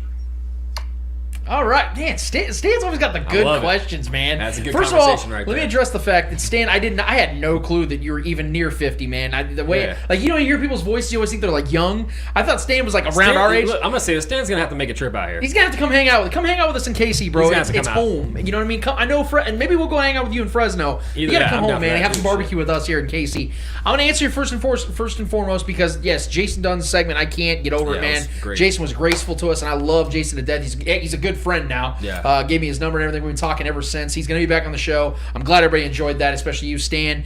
To answer your question about Tony Gonzalez and Travis Kelce, I stand very strong on the side that I think that Travis Kelce offers more in his game. I know that Jason Dunn broke it down very eloquently about the fact that the game is different now, where Tony had to play a lot more blocking style and receive the ball. He also never had a Patrick Mahomes, but I can't negate from what Travis Kelce has done. We're talking about a guy who's very much on pace to have his 6th straight season with 1,000 or more yards as a tight end. Before Travis Kelce got to 3, only Greg Olsen had ever gotten to 3 consecutive seasons. He's about to lap that. Travis Kelce is putting up numbers that we have never seen in the history of the NFL outside of maybe Gronk in his prime. That was very short-lived because Gronk started to get injured a lot. Travis Kelce has dealt with 0 injuries in almost 9 seasons. So that is something, guys, that we have to give to Travis Kelce, because Tony Gonzalez was always healthy as well. It's not like Tony Gonzalez dealt with a myriad of injuries either. He played well into his late 30s. So I think that Travis Kelce's on that same trajectory. But what Travis is doing in his prime as opposed to what Tony Gonzalez did in his,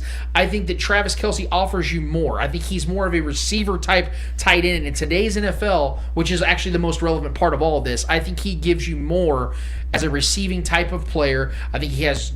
I don't think his hands are as good, but I think his range of motion, I think with his hips, I think with his speed, his durability, I think he just gives you a little bit more. We're really splitting hairs here because I think those are the 2 best tight ends we've ever seen in the NFL, and they both have played in Kansas City. Okay, are you going to address the Jamal Charles thing? No, go ahead. Okay. We'll answer this first one. All right, so as far as Stanley, why do you got to do this? So my two favorite players in Chiefs history are Tony Gonzalez and Travis Kelce. I'm a tight end guy. There's no win here for Trevor. These are my 2 favorite players in NFL history, and let alone Chiefs history. These are my guys. But if I have to go and I got to pick between the 2, God, man, it's so hard for me because they're both so great at what they did. They both redefined the position. But Travis Kelce redefined the position even further than he took the torch that Tony Gonzalez gave to him and took it another level. And the icing on the cake for me is what puts Travis Kelce above why I would pick Travis Kelce over Tony Gonzalez, as much as it pains me to say that, because my childhood hero was Tony Gonzalez. But Travis Kelce not only took that and statistically is better in damn near every aspect. He's got to catch up on some of the touchdowns, but he's on pace to get there. Travis Kelce was a key cog to us bringing a championship to Kansas City and was maybe the best offensive weapon during that run.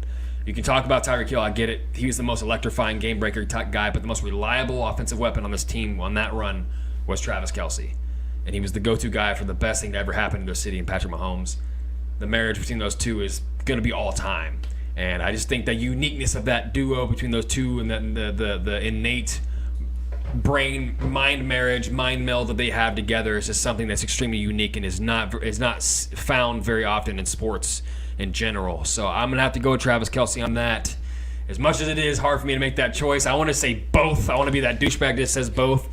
But Travis Kelce has got to take it from me. Just statistically all-around game, what he can do after the catch, his wiggle, his route running ability. Granted, Gonzalez had that route running ability too. He redefined the position earlier, and I think if you want to talk hypotheticals, hypothetically, if Tony G was playing in today's game, his numbers probably would be better. I'm not gonna lie, they probably would be up there with Kelce's.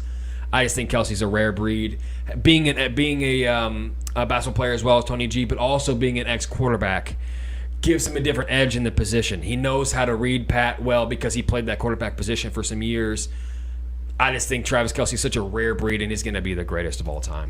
I'm going to go with Travis Kelce as well, but I have a cool little story about Tony Gonzalez. I was in 6th grade, and I went to Central Middle School here in KCK, District 500, for those who know. Shout out. Sorry about that. I was a 6th grader, and Tony Gonzalez came to our school, and he kind of gave us like a little TED Talk and kind of gave us like how his professional career was with the Chiefs and kind of how his build up from where he came from and him being a Latino and me kind of seeing myself in that situation, you know, being me coming from a Latino family. It's kind of it was a moving time for me at that moment, especially 6th grade, and then him taking the time out of his schedule.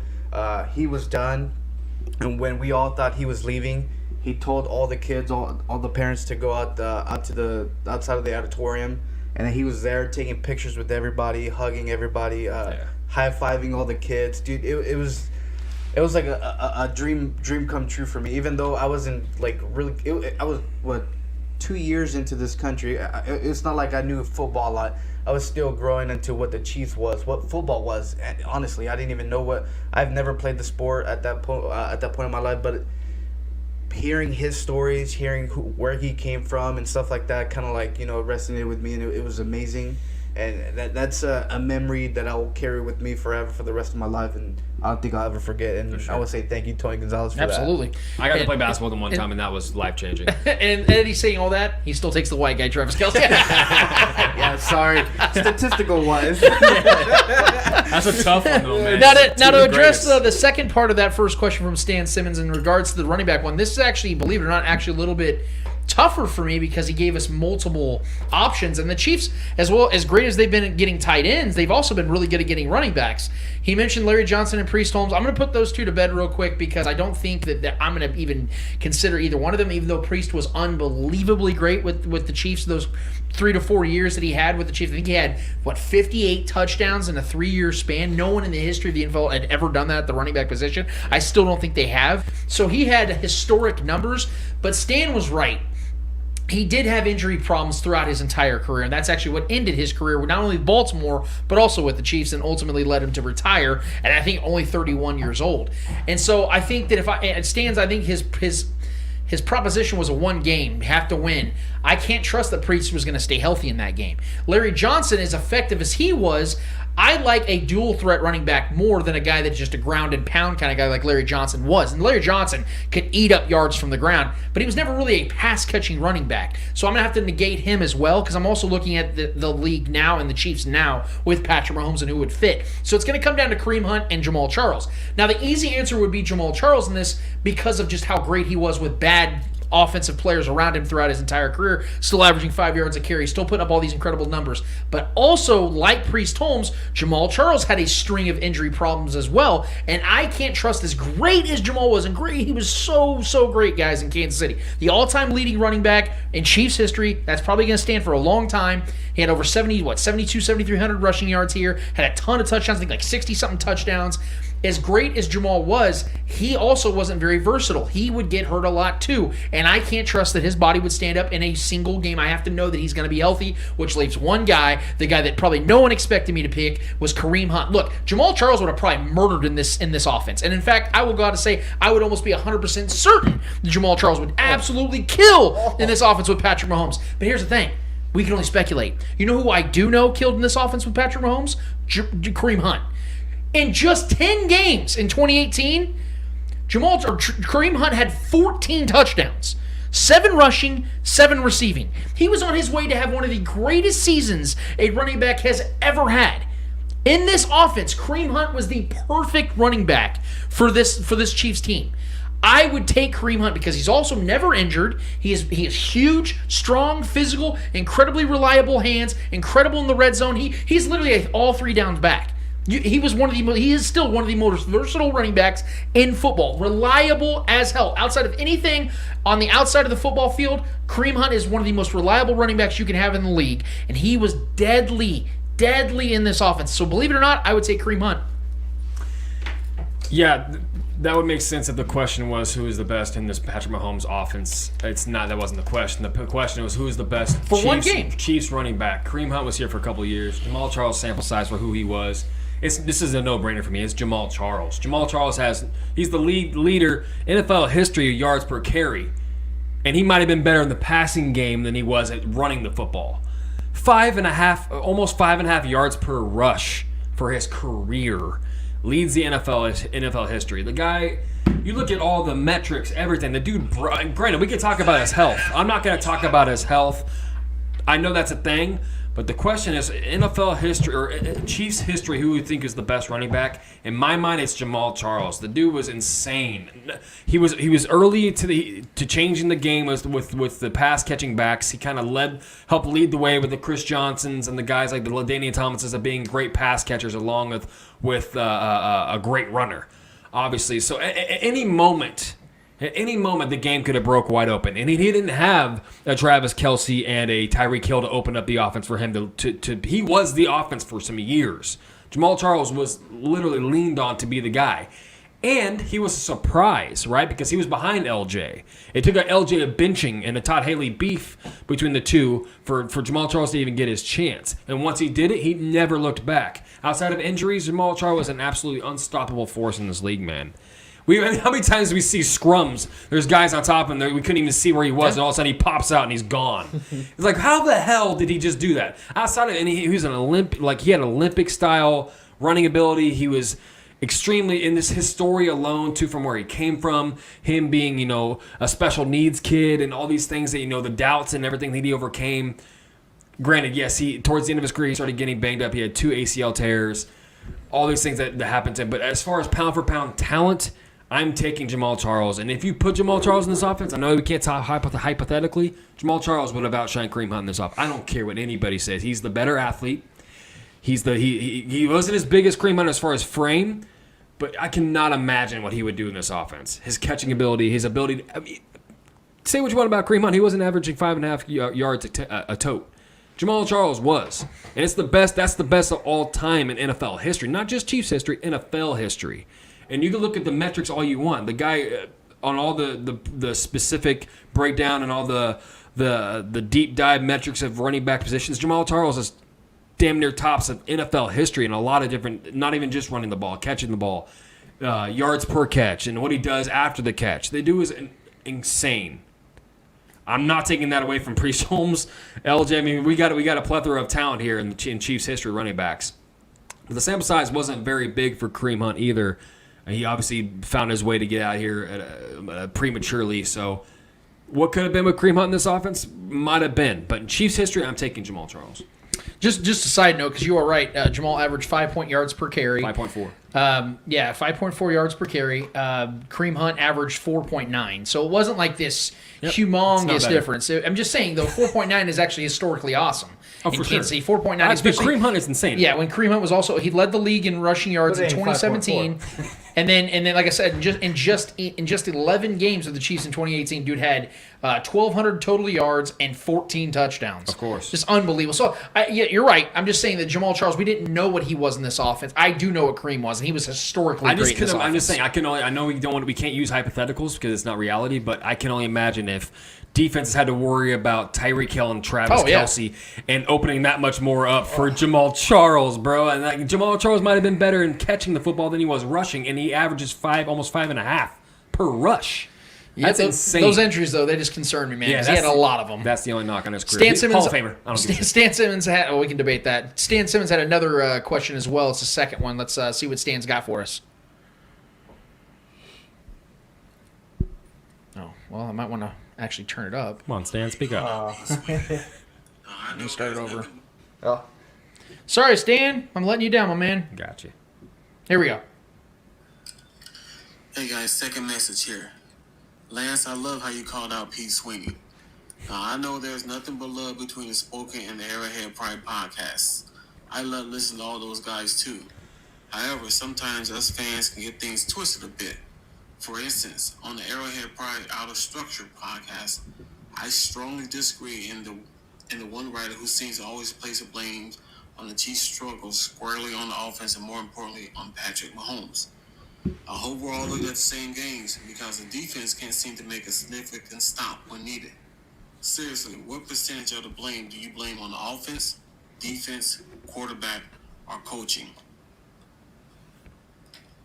Another great question from our guy Stan Simmons. Let me address the first sentence he structured off the top when it comes to calling out people. Look, I'm not the type that wants to, but sometimes you have to.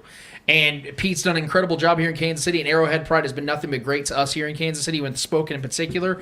I love those guys. I have great relationships with almost every single one of those writers and every single one of their talents. They are a talented bunch, no matter if it came from the first generation, second generation, or third generation they're currently in with their writers. I have nothing but profound respect. But Pete was 100% wrong with his criticism when it came to Mecole Hardman, when it came to what he was saying about how he's basically the next DeAnthony Thomas. That is absolutely stupid. That is absolutely absurd, because Mecole Hardman has actually had an incredible career to this point when you consider the fact that he's been effective behind 2 all-pro receiving options that the Chiefs had. Mecole has not been awesome in his route reads. He's not been awesome in some of the things he's done. He's been very undisciplined, but he's extremely talented, and he has been very productive in his early career. So I think that was very unfair, and I will say that again. I will die on that hill gladly to this point.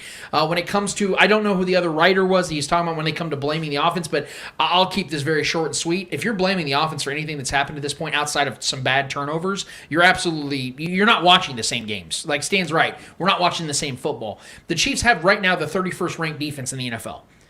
That is 100% the reason why they're 2-2. Now, again, turnovers are a problem, and that has been a catalyst to a couple of their losses, in particular with the Chargers. That is the biggest reason why they lost that game, was because of 4 fucking turnovers. Against the Ravens, it looked so much more critical because they were driving, Clyde turned the ball over. That's also true. But when you're giving up 36 points to a team that is decimated with injuries, that's inexcusable. You give up 36 points to an offense that had 5 starting offensive players out. That's on the defense. So the Chiefs right now would be 3-1 or 4-0 if their defense was ranked 18th, 19th. If they could just stop teams at any point, at any time in the game, as opposed to giving up over 6 points per drive. Literally, they're giving up over 6 points per drive from the opposing offense. That is by far the worst in the NFL. So that is the biggest issue the Chiefs have is defense. And if they get better at defense, this team's going to win the Super Bowl again. Because this offense is just too damn good. Yeah. And if Josh Gordon ends up becoming something, and I mean anything, if he becomes a net positive for this offense, there is no one stopping this offense. Because then you're getting a guy who is 6'3", 220 pounds, that is motivated and hungry to do something in this league for the first time in damn near 8 years. I can't even put it into words. There's no superlatives that I could use to describe this offense at that point.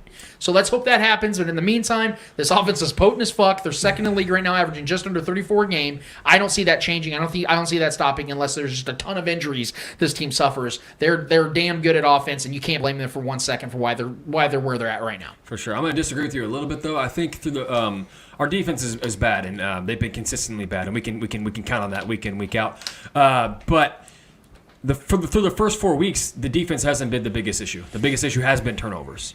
It's that we should be 4-0. We're not 4-0 because of turnovers. It's not. Our defense has been consistently bad, and we banked on that. And our offense, when our offense is the strength of our defense, and our offense has been playing weak, and we've been turning the ball over 6 times now through 4 weeks, that's unacceptable. We know our defense is bad, and they're going to allow points, but we still had chances to win, and we should have won those games regardless of how bad our defense was. Did you hear what you said? Regardless of how, so you're dismissing the bad defense. No. You're saying the offense needs to be perfect in order to win these games. But we still should have won those games, but we lost those games due to turnovers. We lost that Chargers game because of 4 early turnovers. I specify that's one loss. And we lost that Ravens game. Not because of turnovers. We literally were in position to win the game, dude. I know we've had this conversation. I know, but we know our defense is bad. The Ravens got 3 points off 2 turnovers in that game. You realize that? That's 3 points. But that's not the point. They're getting extra possessions because we're giving them the ball. And we know our defense is bad. So when our offense is giving the ball and putting our defense, our already bad defense, and we know is bad, in that position, that's a losing formula. So we have the record we have because of turnovers. We know our defense is bad, but we know our offense is great. So I'm talking about this first 4 weeks, the biggest issue has been turnovers. It's not been the defense. We know the defense is going to be bad. Moving forward, it might get better. The long-term issue of this season is our defense because we know the turnovers are not going to last. But as far as this first 4 weeks, the biggest issue has been turnovers. That's what's been deciding our games. You take those turnovers away, we are 4-0. That is what it is. You take those turnovers away, we are 4-0. But you do realize that. But that's just the facts, bro. You know this. But turnovers happen in the NFL. I get it, but so I'm you saying, can but give they the Chiefs a little cushion on that. What can happen is you're giving up 31 points a game. Who in the past few seasons, since past the start of this for our team, we have been one of the least turnover-prone teams in this league. That's one of our strengths has been how many points we can put on the board and how least amount of times we turn the ball over and give the second chances and other opportunities to the opposing team. Yeah. With that being said, our strength has been our offense and our ball security. Let me ask you a question. When those two things are faltering, let me ask you a question. That's been the biggest cause to why we have the record we have right now. What would you not our defense. Just building this team from week 1 to the end of the season and is projecting? I'm asking the question: who do you think wins the championship? A Chiefs team that is this talented offense and you know who's going to score, but has 22 turnovers this year, and then. The second scenario, you have the defense that is ranked 31st in the league for the entire season. Which one has the better chance of winning the Super Bowl? 22 turnovers. Good luck making the postseason. Trevor, you're going to. The Chiefs right now are on pace to have over 20 turnovers this season, and they're going to make the postseason. And we're 500 right now. What I'm saying though, Trevor, is this Chiefs because team, of turnovers, we're this 500. Chiefs team in particular is dealing with both. They have not only 6 turnovers, they have the 31st ranked defense. Okay. My point, though, is let me answer that question. Okay. Which team do you feel more confident will win the Super Bowl? A team that has a turnover problem or a team that's one of the worst, if not the worst, defense in football? We've seen this Chiefs in 2018, right? One of the worst Chiefs defenses in NFL why did they history. Lose? But we were in the AFC Championship Why did they game, lose? Lance, we were because obviously But that defense forced a turnover, but we obviously jumped off sides. They gave up 37 points. Of course, that's the same. But we were in the AFC Championship game, a game away from the Super Bowl with that terrible They defense. gave up 37 points to a team that scored 13 Okay, in the how many Super times Bowl. we turned the ball over that game? 0 times. Okay, that's what I'm saying. So like, And they obviously, lost. but if we did, say we did turn the ball over 4 times, would we even be in that game? No. That doesn't So change the result. Nice. Okay. All I'm saying is the biggest issue on this team is the defense. I'm not taking that That was my entire point. I was trying to say that the but biggest issue is the defense. He's saying so far this season, what have been the biggest issue? The biggest Defense. issue has not been the defense. It's been the turnovers. Trevor, okay, look, I But want to get Eddie's thoughts on this too. Regardless of how bad this defense has been, we would still be 4-0 if you take those turnovers Right, but away. what I'm saying is that the turnovers are a problem. But I think we all could agree that if you had a defense you could at least trust some way and say that it's the 18th, 19th defense in the league that can force turnovers or get pressure on the quarterback, those turnovers wouldn't be as big, as pinnacle, That's as much of a hypothetical. pinnacle. I'm talking about the reality of our situation, bro. I'm saying, though, the reason why those turnovers are so costly is because you don't have a defense you can rely on. Which gives my Offenses point more will turn emphasis. the ball over. That gives my point more emphasis, though. How costly Okay, those turnovers are. Trevor, That's why they've been the biggest issue. Look at Tom Brady's Super Bowl runs. When they've won the Super Bowl, like against the Falcons, right? They turned the ball over early, were getting smoked. But then they put the clamps down on defense, and they came back and won the games. It wasn't because the offense was so great. It's because the defense was making stops and giving Tom Brady more chances. Same with Patrick Mahomes. If he simply had another opportunity to have the ball in that AFC Championship in 2018, they win the game. But because of the fact that, to your point, let's say they turn the ball over again. That puts even more emphasis on the defense being good. Because you have to have a defense that you can rely on. Because turnovers will happen. But when you have a defense you cannot rely on whatsoever, the offense is there's that much more pressure on the offense, which is not fair. It's Because not it's fair. a team game. Why it's not fair? And it's a team game, though. You have to have a good defense to win. Yeah. Why didn't the Chiefs win the Super Bowl in 2018? Because they didn't have a good enough defense. That's besides the point. It's the I'm same talking- situation no, right it's not. now. No, it's not. Even more so because in Lance, we didn't 2018 turn- they can at least get to the quarterback.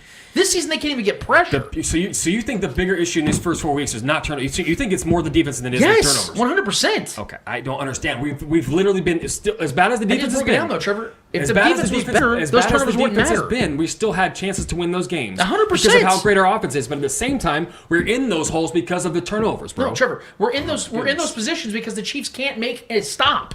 They can't make a stop. No, because the defense is being put on there with extra positions, the extra pressure being put on the defense because they have to go out there after numerous turnovers. So it's the offense's fault the defense has been as bad as it's Lance, been. okay, say the defense allowed the same amount of points so far this year.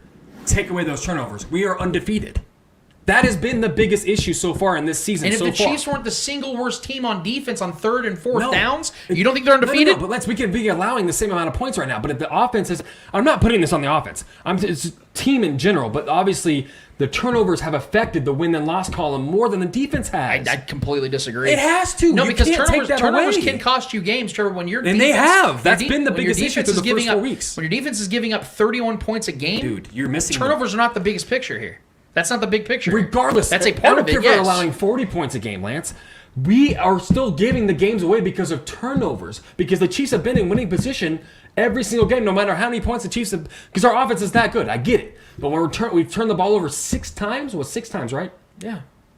In 4 weeks, 6 times. That's been the deciding factor of why we have the 500 record that we have right now. But okay, the Chiefs didn't turn the ball over in the Browns game. Why did the Chiefs have to have a miracle drive at the end of the game with Tyreek Hill's 75-yard touchdown to win the game? Why did they have to? Why did the punt drop have to? Why did that play such a key part of that game? Some luck kind of broke our way in that Because game. the We're being Chiefs' honest. defense sucks. That's the I'm point not trying to arguing make. that they Yes. don't. That's what I I'm know our saying. defense sucks, and that's the long-term problem of the season. The first 4 weeks of this season, 6 turnovers are unacceptable. That's why we've lost some games. We should have won that Baltimore game, but we turned it over, dude. We fumbled the ball in the biggest moment of the game. We turned it over. That's why we lost. I don't care how many points we allowed. That's the point I'm making, Trevor. Is that unless the offense is perfect, It's the Chiefs obviously don't both. have a chance to win the game. It's obviously both, but the biggest contributors Say to that our out loud. record. Say that out loud. The Chiefs probably should have scored 42 points in that Ravens game, right? 42 points. That's what it would have took to win the game. Of course, and that's what. That means the defense is the problem. Oh, dude. I don't know what I'm saying here. We like, were still going. You're sitting We here were talking still about, going to win the game. We were going to win They the game, would and we have fumbled the ball. Trevor, they dude. would have had to have scored over 40 points just to win the game. Okay, but we are talking about why we've lost, Yeah. why we've won. We've lost games because of turnovers. Those are the biggest key contributors to our losses. Yeah. We lost that Chargers game because of the turnovers. We lost the Ravens game, obviously because the defense and the turnovers, but the timing of the turnover was why we lost the game. Our defense is terrible. I get it. That's the long-term issues. Turnovers are not going to last all season. But the first 4 weeks we had the record we have because we've given the ball away too much. Our defense is terrible right now, and I get it. But turnovers is what is decided the wins and loss columns for this team right now. Look, Well, go ahead. Do it. Look, Trey, I'm not gonna get into an argument with you, but I'm gonna go with Lance, and I'm gonna say the defense. It's both. I'm not arguing that, but I can see it's both, but I think the biggest issue is the offense having to rely to make plays to make those scoring drives because they know that if they don't, the defense is gonna give up points regardless. So they don't need to be put in that situation. Therefore, I think the defense is what is the job of the offense every time they touch the field? What is the job of the defense every time they touch the field? I get it, but the offense has turned the ball over more than we should have. The offense, And they're still scoring 34 a game. Dude, hold on, man. Every time the offense takes the field, the objective is to score. Every time. They're scoring 34 a game, dude. I know, and we know, and we rely on that too much, and that's a problem. I get it. Why do we rely on that too much? Because the defense is bad. I get it, but the defense's job is to stop. Right, but we haven't been doing that. I get it, but the offense, when you turn the ball over, it's that much more emphasis on how bad the defense is. When the offense is not doing its job and we're turning the ball over too much, we know the defense is bad. We know this. But we also know our offense is great. So when our offense is not great, that gives you more of an odds to lose the game. That's why we've lost more games than we haven't. It's not fair, dude. I know. And we're not talking about fairness here. We're talking about the gravity and the reality of the situation. And we have 2 losses on our record right now because of turnovers. We know our defense is bad. But the deciding factor of these games and why we've lost is turnovers. Shaggy Shane has it says that the offense has no room for errors because the defense sucks so bad. Thank you. I That's know my it's entire not, point. and it's not fair. It's not fair. But the deciding factors: 4 turnovers in that Chargers game, you lose that game. You have a 0.5% chance to win a game when you turn the ball over 4+ times. But That's the deciding factor of the game. It is. I know I this. did say that. I said that Chargers game was decided by turnovers. I'm saying, though... You turn the ball over that twice. When you turn the ball over twice, you have a, 20% chance Trevor, to win a game? again, though, the Ravens game was not decided by the turnovers. It was the fact that the defense could not I'm not stop the saying Ravens. it literally was, but I'm saying as a whole in the first 4 weeks, the biggest problem of this team, the deciding factor of wins and losses, has been turnovers, dude. It has. Because and every single one of those games, we were still in position to go get a win. The Ravens scored 17 points the next week against the Lions. Okay, so we're going to move to the Bills and Chiefs matchup because this is going to be the biggest game to date for both these teams, maybe even for the entire season. Biggest reason why is because of the fact that these two teams are going to be neck and neck for that the entire season. I predicted that the Bills were going to, I think, be the 3rd seed this year, 12-5. I'm still very big on this team. They're very talented. They've had an incredible season to this point. Their defense has only given up 44. I said that correctly. 44 total points through 4 weeks. It's unbelievable, but there is context to that. I'm going to break that down in a second. We're going to stick to the offensive side of things first because both these offenses currently are literally lockstep with each other. They're averaging the exact same amount of points right now. Well, the teams are. I think the Bills have scored a couple defensive touchdowns where the Chiefs have scored 1. They're both scoring right under 34 points per game, which is 33.5. I like to round that up and say it's 34 points. They're both ranked 2nd in the league right now in scoring. The defensive side of things could not be more different, but the Chiefs are actually a better overall offense as it currently stands with yards per game at 435 a game, whereas the Bills rank 9th in the league at 411. So it's really just splitting hairs. Both teams have been unbelievably effective on offense, getting pretty much whatever they want for the most part. But when it comes to the Chiefs offense facing this Bills defense, the reason why I feel extremely confident about the Chiefs being able to score at will in this game isn't just because of what they've done to this point of the season against, I think, pretty damn good defenses when you consider the Browns and the Chargers and you talk about the Ravens. Even though they were decimated with injuries, they are one of the best teams at building depth. They draft unbelievably, and that defense was still good enough. But the Chiefs have scored at will against every single opponent they've had this season. We don't even need to talk about the Eagles because we knew the Chiefs were going to score in that game. But this Bills defense, I'm going to give them respect and say that they've done a really good job this year. But I feel they're a lot like the 2020 Steelers a little bit, if that makes sense, where the first several games the Steelers were facing a bunch of PUD quarterbacks and offenses, and they were just running through them. They have an elite quarterback. That's a big difference. No, I'm talking about their defense. Oh. Their defense. The Bills' defense, to me, although is good, is not great. I think the fact they've done so well defensively this year has more to do with their opposition than them themselves, because I don't think they made a ton of difference or done a ton of changes on their defense. They've had an And easy schedule. they've actually been very banged up. Their defense has been very banged They up have this year, and I'm 4 going to get to that in a questionable second. guys, Yeah. The Bills' defense has played really good again, but they have currently faced the 17th, 30th, 19th, and 29th ranked offenses. That is not a murderer's row here, where the Chiefs have faced top 19 offenses. Now the Eagles have jumped up a little bit, but their first 3 weeks against the Chiefs' offenses or their defense they were facing, were the 9th, the 12th, and the 15th offenses in the NFL. So the Chiefs clearly face tougher offenses this year than the Bills have, which is why, although we just talked about and agreed on, the Chiefs' defense is terrible. But I don't think the Bills' defense is that much better, where it's, oh my God, this is a significant different defensive ranking. They're so much better. The reason why they've gotten to where they at on the defensive side is opportunities. When you're talking about facing the best quarterback this season that the Bills have faced is Taylor Heinicke. And I like Taylor Heinicke. He's not even a top 15 quarterback in the league, guys. He's probably a 24th, 25th best quarterback in the league right now, I'd say, fair to say. So that's the best quarterback you've faced to this point of the season. That's not good enough. You're facing Jacoby Brissett, a broke-down Ben Roethlisberger, who, by the way, you took the L to. Those are things that I think the defense is going to be concerned with. Week 1. That was a weird game. It was a weird game, but still, nevertheless, I mean... It's a good defense. But, the Steelers only had 252 total yards and still won the game. Yeah. 1 offensive touchdown. So... when I look at this Chiefs offense, you automatically think, oh, they're just going to score a ton of points. But it doesn't just end there. What Trevor also brought up is the fact the Bills are extremely banged up on the defensive side right now. More in particular, the most important player in this matchup for me on the defensive side for the Bills against the Chiefs offense is linebacker Matt Milano. As we recall, last season, Kelce stopper. when they called him the Kelce stopper, he was out of that game in the regular season. I think it was week 9 when they faced. It was a rainy, nasty game up in Buffalo. They didn't have their crowd, so there was a lot of disadvantages for the Bills in that game. But the Chiefs ran for almost 250 yards on the ground that game. So although they only scored 26 points, it was the fact that the Chiefs controlled the game from start to finish. The Bills made it close. They made it interesting at times, but the Chiefs just dominated on the ground all game long, so that was never really a close game. The Chiefs were doing whatever they wanted on the offensive side. And Travis Kelce was still effective in that game, scoring 2 touchdowns.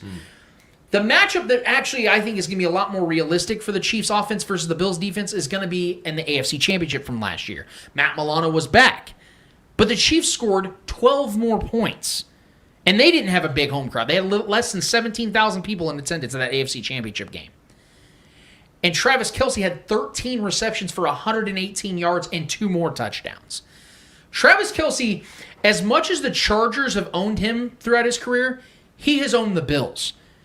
He is historically great against the Bills. And if Matt Milano, who has another hamstring injury, which again, he's had hamstring injuries throughout his entire career, has another one, and even if he plays, he has to go against Travis Kelce, who is notorious for eating them alive. I feel bad for the Bills defense in this game because I think they're going to get exposed in this one. I know they've given up 44 points to this point of the season. I wouldn't be shocked if the Chiefs scored more points in this game than the Bills have allowed all season. I'm being dead serious. I think it could be that type of game. The reason why, and I don't want to get ahead of myself because I want to get your guys' thoughts on this, the only reason why I think that the Chiefs may not score that much is because they may not have to. Because I think the Chiefs are going to come in this game with a full intention of running the ball. I think they're going to want to run the ball in this game because there's also rain in the forecast. Yeah. There's also potential rain in the forecast, which means the Chiefs may want to play a little bit more of a safer style game and get the ball in Clyde Edwards' hands and Darrell Williams' hands and let them dictate this game. Because as you talked about, Trevor, last week against the Eagles, Clyde Edwards-Helaire was almost averaging 8 yards a clip. If you're getting 7-8 yards a clip from Clyde Edwards-Helaire in this game against the Bills, why let their offense go back on the field? Play 12, 13, 14, 15 play drives. Take up 6-7 minutes of the clock each and every possession and limit Josh Allen's ability to score the ball because we've also seen this season from Josh Allen, he gets pressure, he gets desperate. You start to see him go out there and throw a lot of 50-50 balls that haven't ended up being Arrowhead. Right. I mean, yeah, man. And we've heard of Josh Allen and his problems with this team about how he's trying to downplay it, but for 4 or 5 minutes of his 15-minute interview this last week with the Bills media, he talked about how, this is just week 5 and that's just Arrowhead. It is difficult to play there. He's addressing the things that we know are bothering him. Mm-hmm. And so from the defensive side, I want to stay on that Chiefs offense against Bills defense. I'm going to give the Bills respect for what they've done on paper. But I think they're more frauds than they are elite at defense, and I think the Chiefs' offense is going to expose them, whether it's on the ground and or in the air, depending on how the Chiefs want to attack it. I think the Chiefs are going to get whatever the hell they want in this game, and I don't even think it matters if Josh Gordon plays at all. I think he's going to get some snaps. I think he plays like 10 to 15 snaps as a whole, but I don't think it's going to matter. I think the Chiefs, if you just lined up Tyreek Hill, Travis Kelce, McCole Hardman, and you had Clyde Edwards-Helaire and a couple other tight ends mixed in between, I think the Chiefs can score 35 plus in this game. I have a weird feeling. I don't want to say it out loud. I don't want to. Say but it, baby. I'm Say going it. to. This feels like a game where our defense gets right.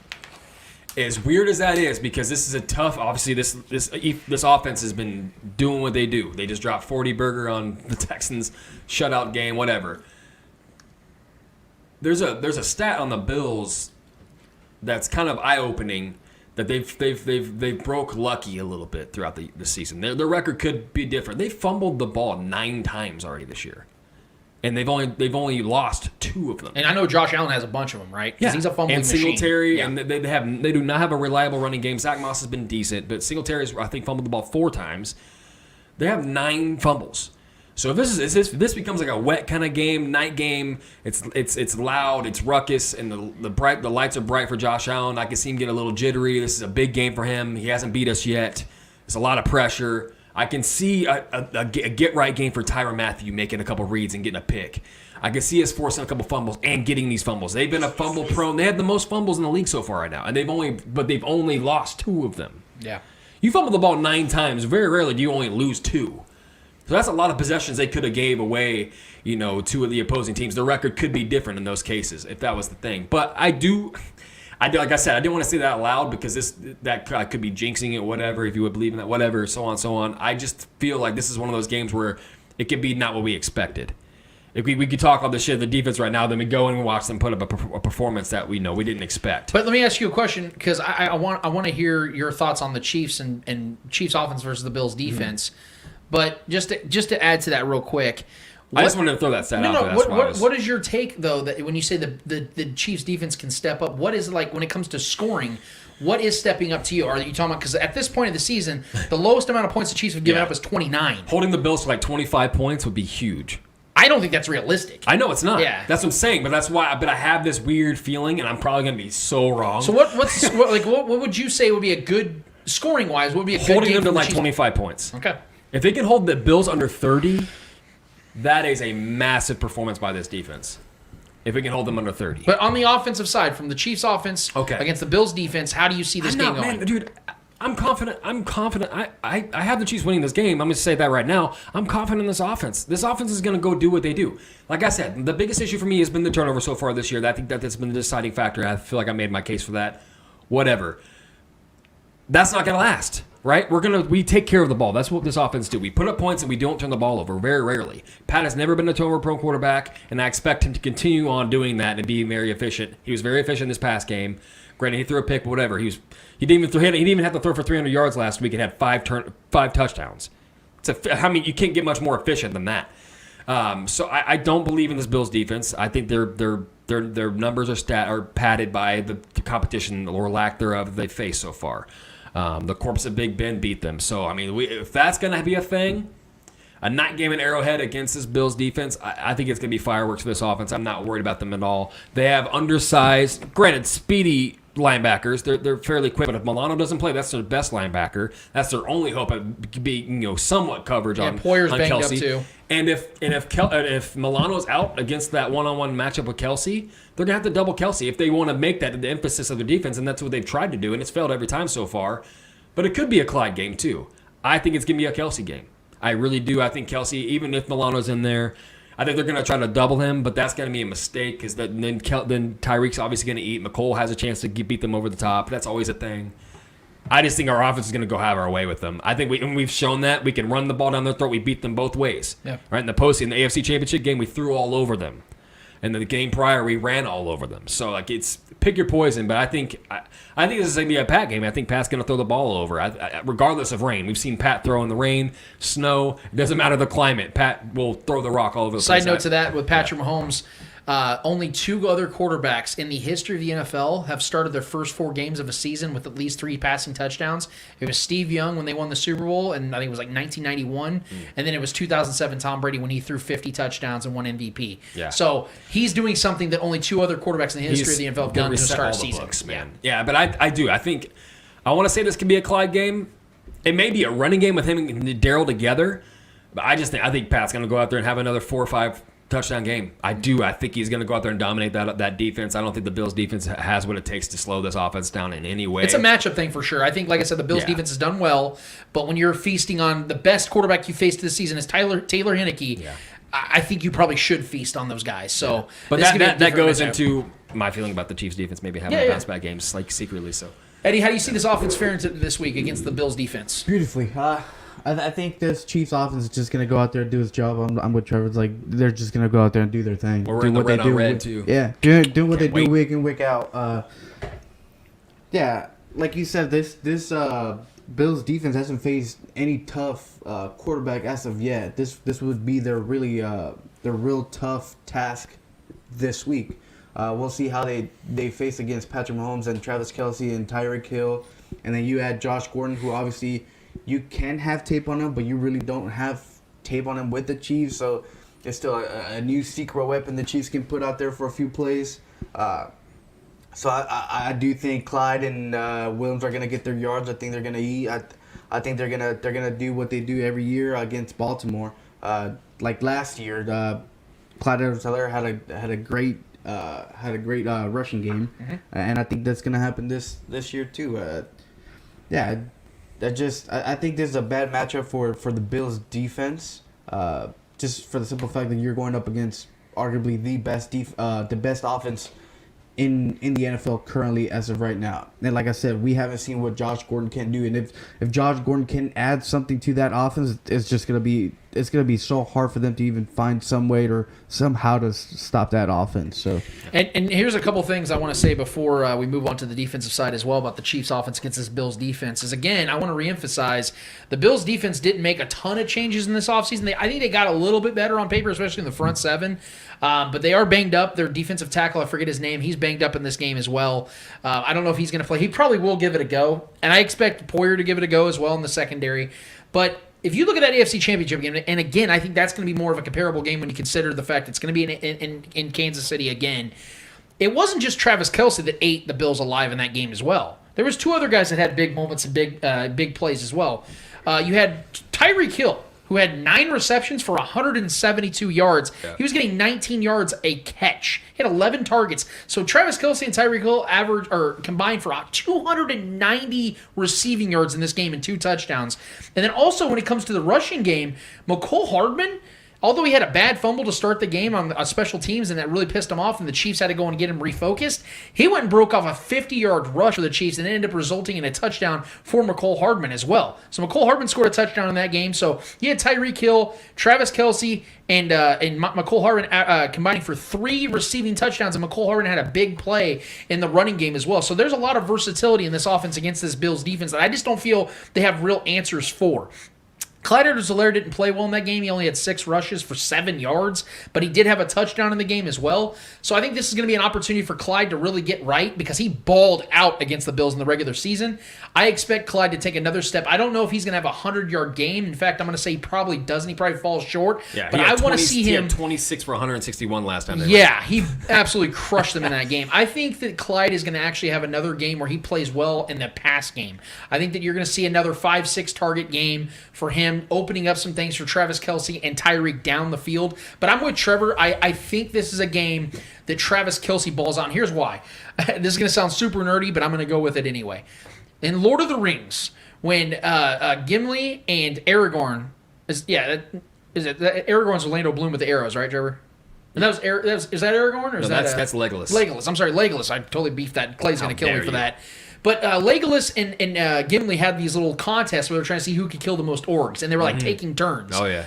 I think that's what Tyreek Hill and Travis Kelce are. Because the week previous, Travis Kelce went off and Tyreek had a bad game. And then against the Eagles, Travis Kelce didn't have a good game and Tyreek Hill went off. I think it's going to switch back to Travis Kelce having another monstrous game. The only advantage is I think that Tyreek Hill could also have an awesome game this week as well. So it's going to be one of those things where it's going to be interesting to see like which one has like the bigger game because they just kind of like switch on and off. Against the Bills, though, in the AFC Championship, they both went off. So there's a real chance here they can both go off. But if I had to choose one, I think it's going to be Travis Kelce. I think he's going to have a 10 reception, 115-yard touchdown game, and he's the one that really decides how this game goes based on Patrick's receiving options. But I'm with you, Trevor. I think the streak continues. I think Patrick's going to have at least 3 touchdowns in this game. I think he's going to have a 350-yard game, that he's going to complete over 70% of his passes because that's what Patrick Mahomes is now. He's only had one game this season where he did not complete 70% of his passes, and that was against the Chargers. I think he's going to have an incredible game, and I think that the Chiefs' offense is going to show the world why they are still the class of the AFC despite the defensive deficiencies, which is why I want to segue now to the Chiefs' defense. Look, the Bills' offense, again, I have to reemphasize, outside of week 1, they've been very good. They haven't been great, though. Their number one receiving option right now in touchdowns is Dawson Knox. Dawson Knox has 4 touchdowns. That's really good. That's not sustainable because Dawson Knox isn't that good. Stephon Diggs, although he's gotten a lot of receptions and yards to this point, he's averaging about 16, 17 yards per reception. Stephon Diggs. He has 1 touchdown this season. Yeah, he hasn't been very good. He's been okay. The Bills' offense has been good. Again, I'm going to give them some credit here. But they've been going against the league's worst teams. Outside of Washington, who, by the way, has not played like I expected them to, none of these defenses outside of the Steelers have been good. The Texans are terrible on defense. The Dolphins are good defensively. They lost Tua Tagovailoa on the first drive, and their whole game plan was shot. And let's be honest, the Bills always match well against the Dolphins. They've smoked them the last 2 years. They absolutely smoked them. We all saw that coming. We all knew that game was coming. So that shouldn't shock anybody. And I'm not even trying to discredit what the Bills are offensively because I think they're going to go in here and put some points up. If the Eagles can, I think the Bills can. Here's the difference, though. Is I have to give Arrowhead some sort of credit here. Because I believe if the Eagles would have came and faced the Chiefs, let's say on Sunday Night Football, the Chiefs won that game 47-20. I don't think the defense plays that bad. It was a noon game in Philly. I can't believe I'm sitting here giving the Chiefs defense any credit because I don't really believe in them at all. But I think if there is a game where the Chiefs can go out there and make a statement on the defensive side, this better be the one. I'm not saying this should be the one. This better be the one. Because I'm with Trevor. If they go out there and if they hold the Bills to 25 points, the world's fucked. The NFL's fucked. Because this is the kind of game that can get the Chiefs that kind of momentum and confidence. Is it sustainable? Maybe not. But if you already have the best offense in football and your defense goes out there and makes a statement like that against the Bills, you got yourself the best team in the AFC. Now, I'm going to say this. The reason why I'm confident the Chiefs are going to win this game isn't because I think that you can just outscore the Bills. It's going to come down to third down efficiency. This season, the Chiefs aren't just the best in the NFL third down efficiency. They are by far the best. Okay, the Bills right now are tied for second in third down efficiency, converting 50% of their third downs. Right. That's incredible because last season, the number 1 team in the league was 48%. Okay, that was the best. They are already at 50%. So the Bills are going to be really good on third downs, especially against this defense. The Chiefs are averaging 64%. On defense, third down efficiency, which means they're converting 64% of their third downs. There's only one team in the NFL that's never gone for it on fourth down so far this year. It's the Chiefs. It's the Chiefs because they don't have to. Because we're so good on third down. We've never gone for one fourth down play. Tommy Townsend has 6 punts on the season. The Raiders had 5 against the Chargers last week. I think the reason why the Chiefs are going to win this game is they're going to maintain the time of possession. I told you guys, the only game in Patrick Mahomes' career where the Chiefs lost when they won the time of possession battle was against the Texans in that game. That they just got Tyreek Hill back. Eric Fisher was still out, and they gave the Texans a bullshit interception penalty. They picked up the flag. I was at that game. It was a complete horseshit penalty. That's the only game in Patrick Mahomes' career that they've lost when they lost time of when they won time of possession. The Chiefs are like, I think 26, 25-1. If they win time of possession in this game, the Bills don't have a shot. Because Josh Allen, like Trevor's point about 9 fumbles to this point of the season, the Bills are going to play desperate football at that point. Where let's say they have only 2 possessions going into the second quarter. They're going to start feeling the pressure because that's also going to give a house of over 70,000 Chiefs fans that much more confidence that it's going to get that much louder. Because Josh Allen has yet to face an Arrowhead that's fully packed. And you saw how bad he was struggling last season with less than 17,000 Arrowhead fans. Now that he's going up against a ruckus crowd, a fan base that knows what this game means on primetime television on Sunday Night Football. I've been to 2 Mahomes games on Sunday night. I can't even begin to describe to you the energy in that stadium on Sunday night. I can't even begin to describe it. They're going to go into this game, and I'm not trying to make this all about the fans, but I think this game is going to be dictated on third downs. And I think if the Chiefs defense can create 3rd and 7, 3rd and 8, 3rd and 9 against this Bills offense, this Chiefs offense is going to run away with this game, forcing Josh Allen to have to throw the ball and be desperate and forcing them to make plays they're not comfortable with, which creates turnovers. I think that's how the Chiefs win this game. Yeah, I mean, look, and a big reason too, and not only just a personal feeling to why I feel somewhat irresponsibly confident in this defense heading into this game, but in reality, I have the sample size to back up my point and why I feel confident in this defense in this matchup, because matchups is everything in football. And when I say that if we can just hold the Bills under 25 points or at 25 points, it's realistic as bad as this defense has been, because the last 2 times we faced them, we've held them to 25 or under. Last time we faced them, they had what? In the AFC Championship game, we held them to 24 points while we put up 38. The game before that, when we ran the ball down their throat, they only scored 17 points. This defense did it any real different outside of Chris Jones being in a different position. So I think this could possibly sneaky be a get-right game for this defense. And in those games, look, man, in that game that we ran the ball down their throat, Josh Allen had a turnover. They had fumbled it another time. And both those games, Josh Allen had to be the leading rusher as well. So if we put all the pressure on Josh Allen in a loud ruckus, like you said, a loud ruckus Arrowhead Stadium Sunday night, the lights are bright, I think this is a game where there could be a lot of errors for the Buffalo Bills. I think if we found a way to stifle and slow down Stephon Diggs, don't let him break one. I know they have Emmanuel Sanders now. That's another element to that. Another speedy guy that can get over the top as well. He's been good this year. A guy that knows this Chiefs team. He's faced us numerous times. But look, I mean, in the AFC Championship game when they dropped 24, Josh Allen had to throw I think we have his number, and I don't want to jinx anything, but he threw the ball 48 times in that AFC Championship game. Didn't even top 300 passing yards. Had to run the ball for 88 yards. Granted, he ran the ball for a lot, but they only mustered 24 points out of that. 48 pass attempts. I mean, I just think this is one of those games, where this is a matchup that works in the Chiefs' favor more than it does the Bills. I know we can feel no one's concerned about our offense. We've discussed the offense. I think we're going to be fine. We're going to put up our points. But I just think defensively, this is where a game where Tyron can maybe outsmart Josh Allen and maybe bait him into a couple errant throws. And maybe Josh Allen, because he's known for this. Josh Allen likes to hang some balls in the air sometimes. I could see Tyron making a couple plays, or maybe Juan Thornhill's on the football field for a change, and maybe he makes a play. I think this is what I hope Willie Gay plays. It doesn't look likely. It doesn't seem likely. I hope Frank Clark plays. I hope we can get some of these guys back out there to maybe get another extra edge to our defense, because we're going to need those guys. We need as much talent out there as possible. But I don't know, man. I have a weird feeling about it. I think this is one of those games where, and it could be one of those slugfest games where it's just a back and forth shootout, boat race. But we haven't seen that with the Bills matchups. We've dominated them both times. And I know that's got to irk Josh Allen. That's got to irk, the coach over there too. I mean, they're really going to want to win this game. They're really going to do what they got to do, and we should expect the unexpected. They're going to try to do some things differently because the formula that both times has failed them, and then I just think we're the better team. I just think the Chiefs are the better team. I think the defense could definitely get right.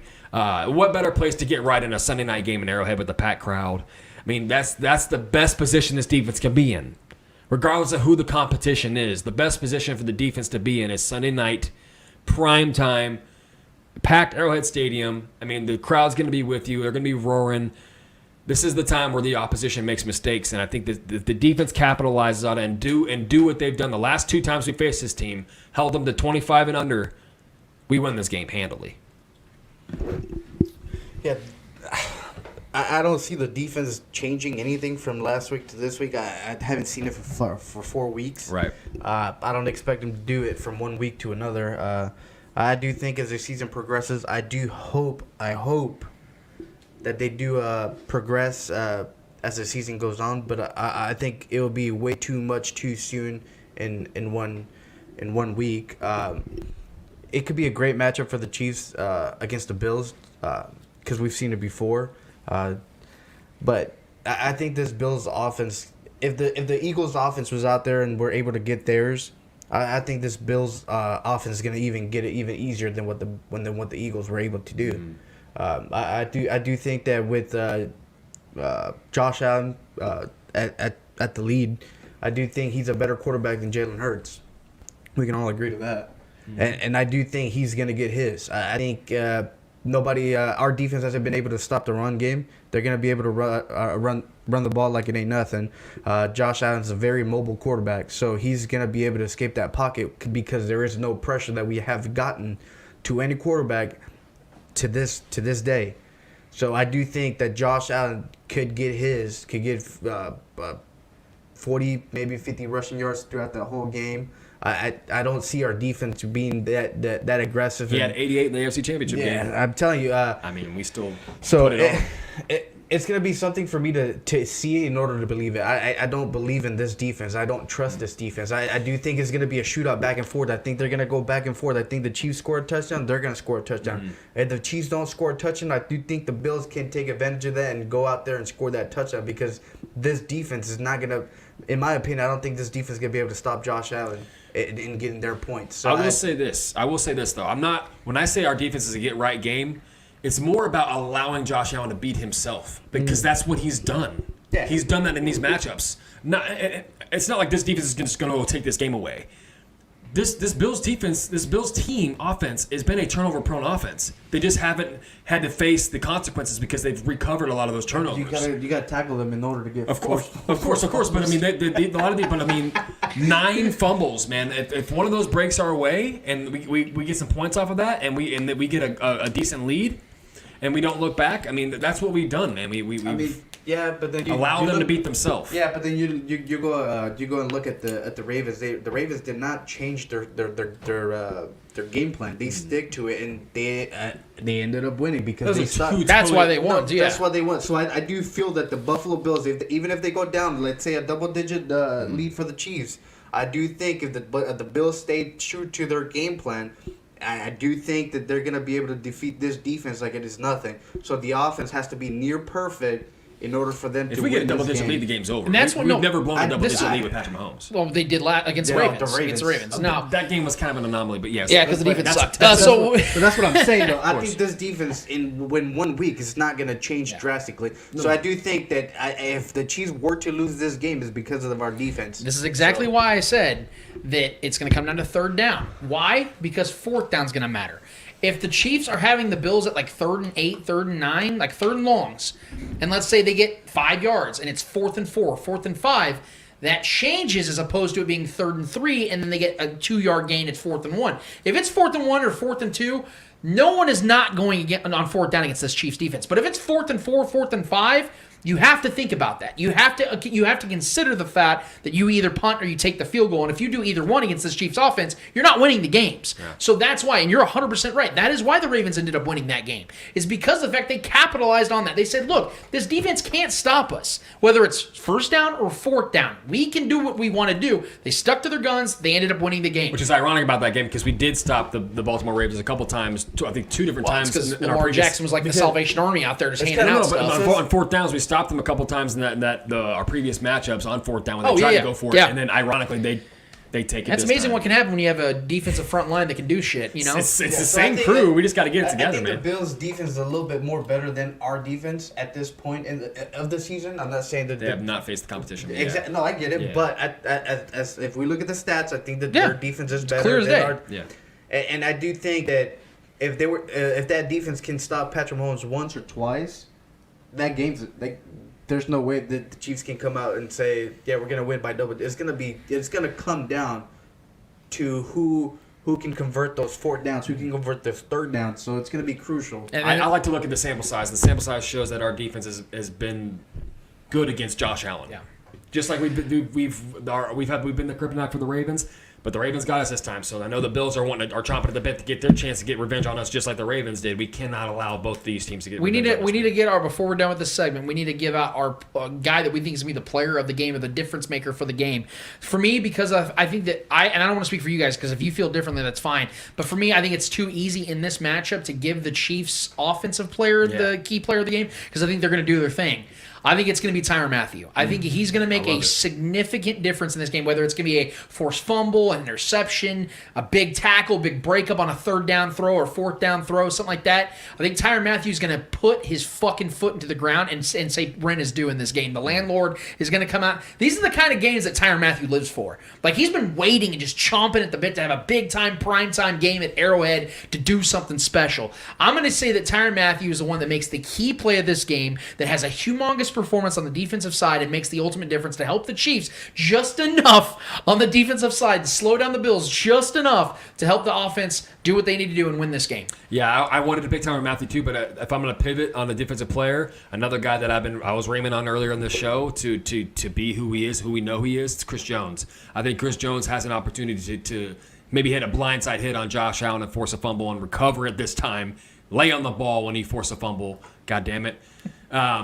I think that's what's going to happen. I think Chris Jones is going to make a big play and remind everybody who he is, who Stone Cold is, and we're going to see some of those celebrations from Chris Jones out there. I think he's going to get himself maybe a sack and a half too, and a forced fumble recovery on Josh Allen. Now, if we're picking defensive players, I'm gonna go with Snead. I think Snead could potentially have a pick and a sack in this game. I like it. And He had a sack last week, man. Why so, not?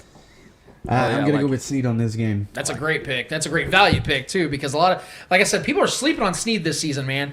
He's had an incredible season. I cannot emphasize it a couple enough. times, but I love him in the blitz packages. though. People are not throwing his way, man. I think what they show that he has the lowest percentage of pass attempts amongst all cornerbacks in the league so far this season, and there are better corners. I This season. just think, man, defensively, I think the best strategy is to I think Spags has got to bring pressure. We can't play soft defense because Josh Allen. That's an evergreen step. No, but with Josh Allen, you cannot allow him to sit there and extend plays.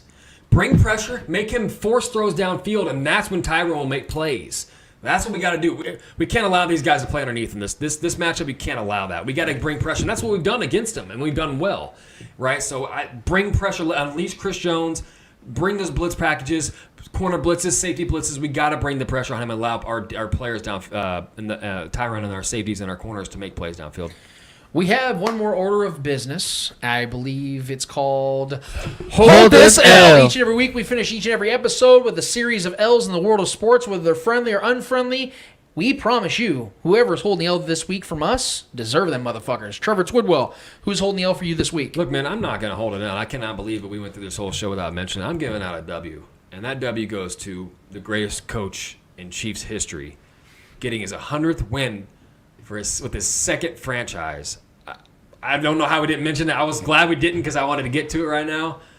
But, man, I just want to take the time on our show, whoever's listening, whoever listens to this after the fact, just to honor who Andy Reid is, man. Just to honor the person he is, the coach he is, the way he's, adapted to the new environment coming to Kansas City, coming from Philly, two totally different environments.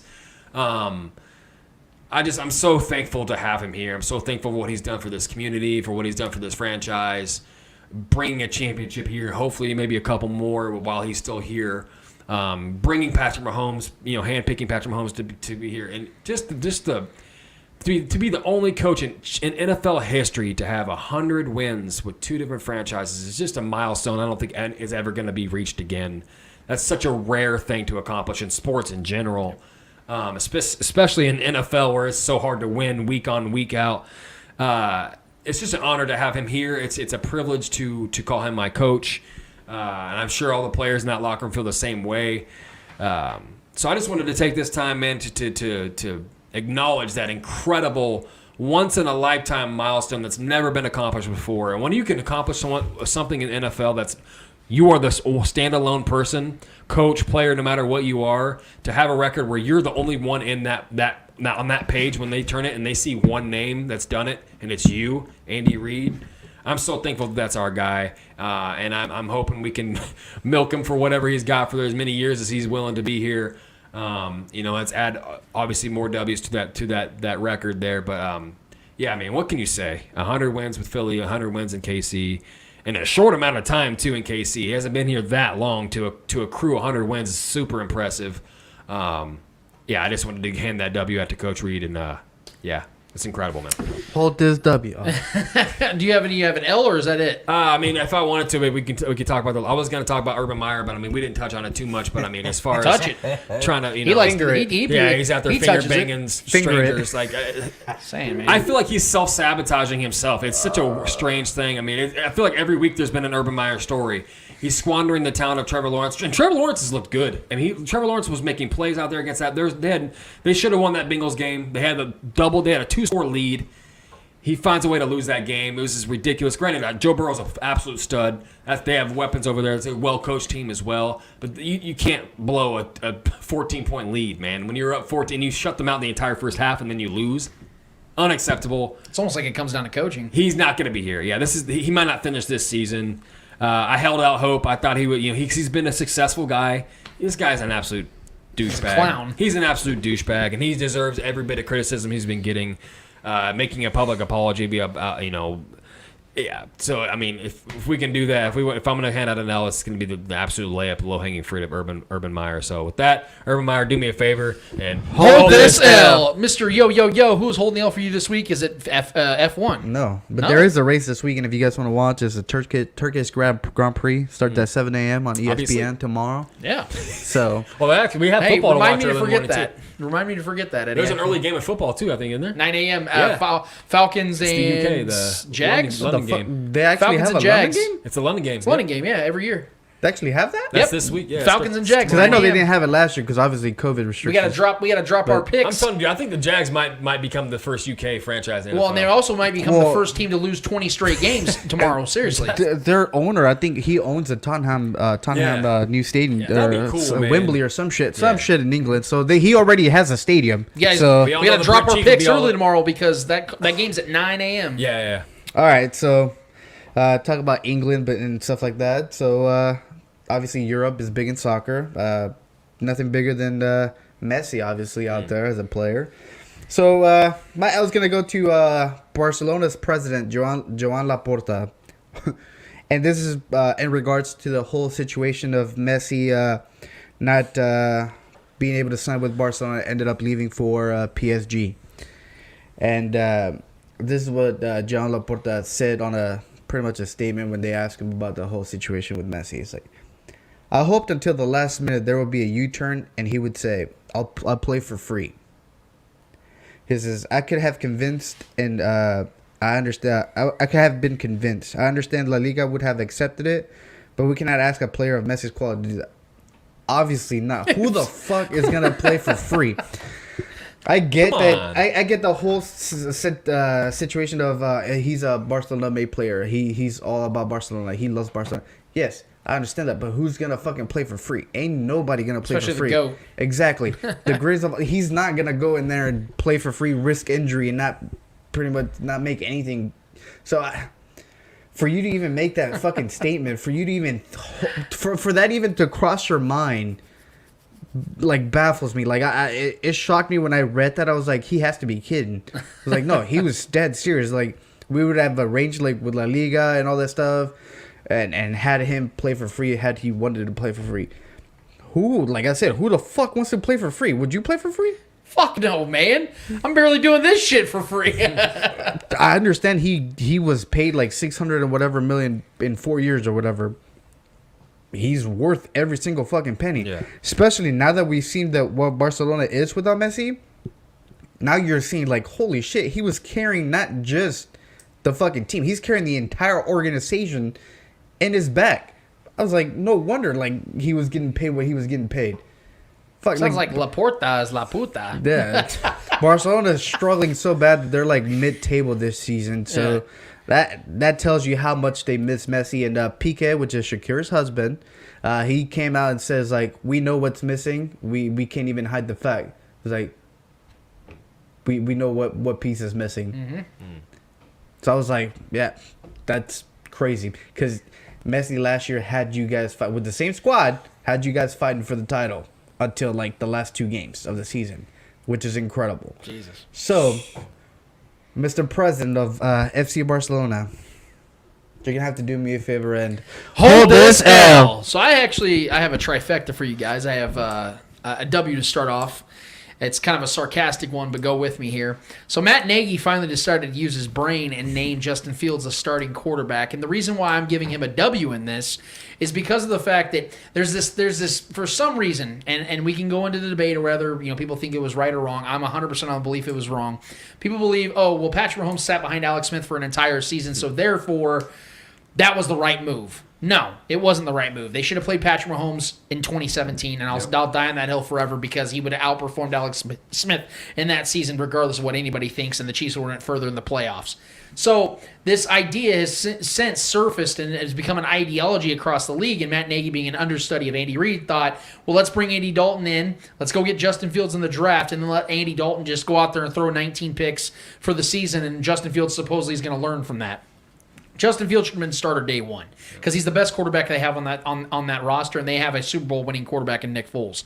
Justin Fields, although has struggled at times, that's the kind of thing you need to have him have, is an experience of how to fail on the field, to learn from that, not watching others fail. Let him. He's done that. He's grown up. He's in his 20s now. He knows what failure looks like.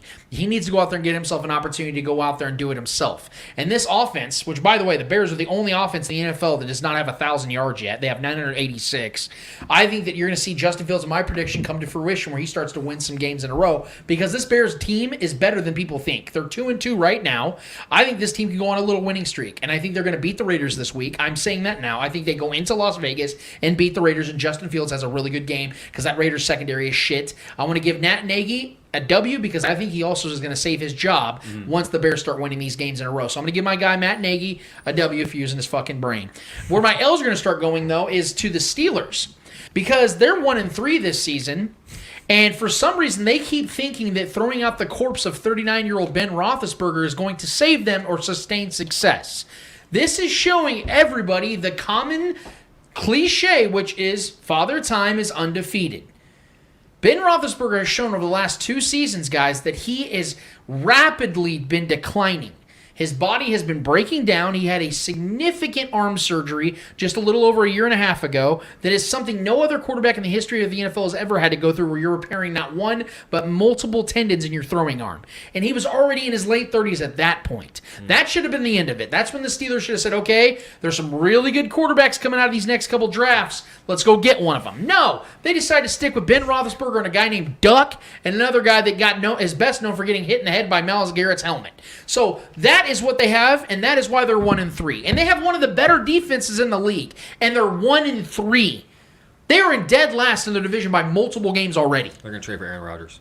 That might happen, but the fact is the Steelers, so many people were projecting them to be a playoff team this year, and this is why I told you guys, at best, I think I have them at 6-11. Still good. I think I have them at 6-11 or 7-10 because of these very reasons. Their offense sucks, and it's because Ben Roethlisberger sucks. And they're loaded offensively. Exactly. That's they have like terrible. 4 deep Najee wide receivers. Harris. Oh, man. Najee Harris, Deontay Johnson. They Claypool. can't get the ball downfield because he can't throw the ball anymore. So I'm going to give an L to the Steelers because they knew this was coming, and they still tried to beat Father Time, and Father Time is undefeated. So take that L from Father Time, and over here, hold this L. Hold this L, you asshole. Hold this I have an additional L, and this one's a little bit more trivial, but I got to give it out anyway. So, and again, I don't give a fuck about Madden or Madden ratings and things of that nature, but I have to address this one.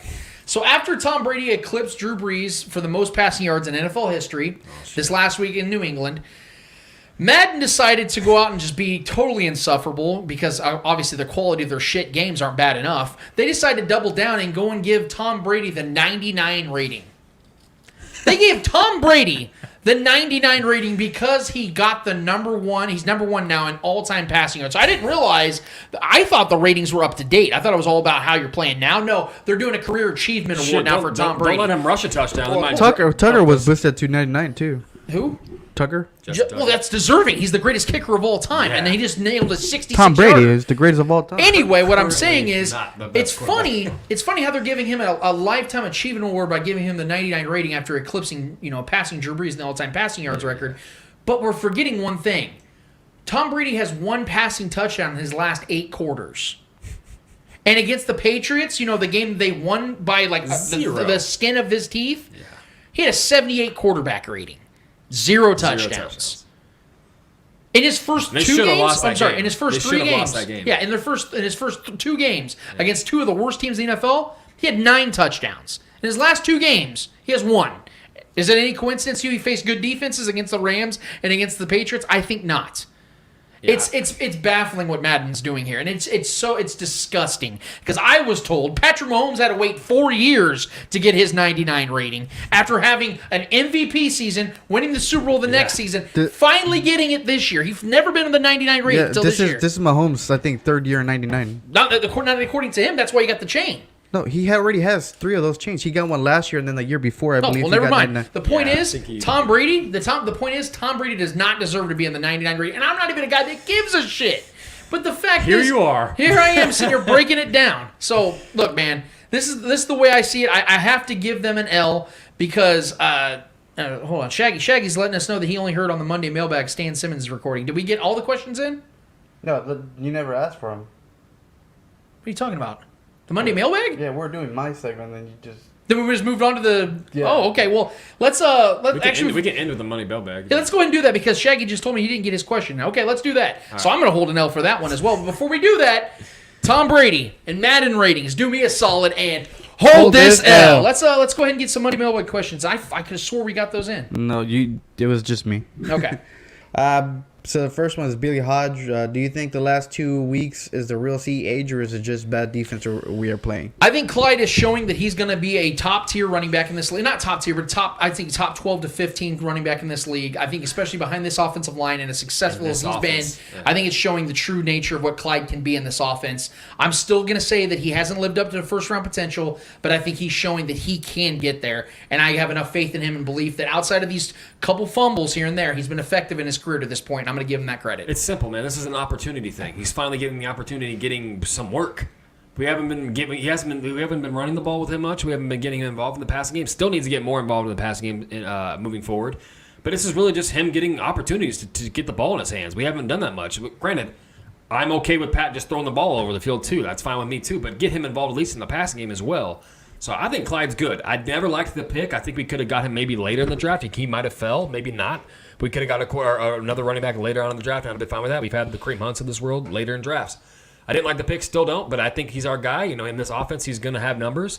All we got to do is get him involved. He's going to have numbers in this offense just with how good this offense is.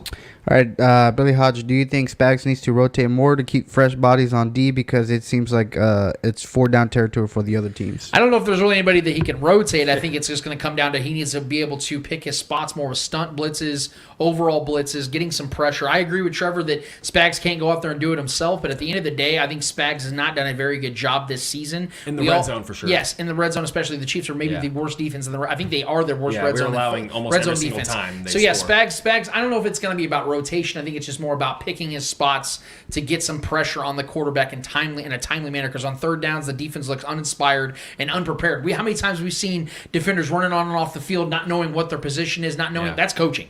You got to get better coaching, and I think Spagnuolo has a better job. He has a better job ahead of him. It's just right now he's not done a great job. Well, and we're not healthy either. We got important bodies that are on the field right now too. So that's the thing. You can't rotate. You're limited on your rotations when you have bodies that are out. So that sucks. And this falls on the head of the leadership on the field too. Tyron's got to be able to get out there and get a little more mouthy, which he's known for. So I need him to step it up and be a little more vocal with getting his guys in position and communicating out there, along as well as Hitchens too. Hitchens has got to be. He's that middle linebacker. He's that coach out there. He's got to be the coach for that front, that defensive, that linebacker course. So we got to. A lot of the alertness and getting guys in position comes on the heads of those captains on the defense too. So we got to be. A lot of that falls on them too. But schematically, yes, Spags has got to be better. And I think Spags is very good at situational football, but we've been really bad in the red zone. We got to tighten that up. And when we tighten that up, when we hold some teams to take away touchdowns and force teams to hit field goals, I'll take 3 over 7 all day. So we just got to tighten that up and be better in the red zone, and things will look better. All right, last one comes from Shaggy. If the Chiefs weren't showing such confusion and uncertainty in the defensive backfield, it would be easier to accept that their defensive line isn't very good and their linebackers are being overmatched. I believe Andy Reid is too buddy-buddy with all the players and coaches and doesn't give a rat's ass about benching Sorensen for Thornhill or Neiman for Dorian O'Daniel. Thornhill was a second-round pick in 2019 and O'Daniel was a third-round pick in 2018. They both need to be on the field now. Andy Reid is the head coach, and his friendly coaching style is hurting the team, as well as Brett Veach, who drafted Thornhill and O'Daniel. Do you agree with me? 100% agree with him. As much as I love Andy Reid, and I believe that he is by far the best coach the Chiefs have ever had, and they've had some really good coaches throughout the years, this has been Andy Reid's Achilles heel, is loyalty over results. We saw with Bob Sutton. He gave him 6 years, and it got progressively worse each and every year until 2018 when it was just an all-time bad defense.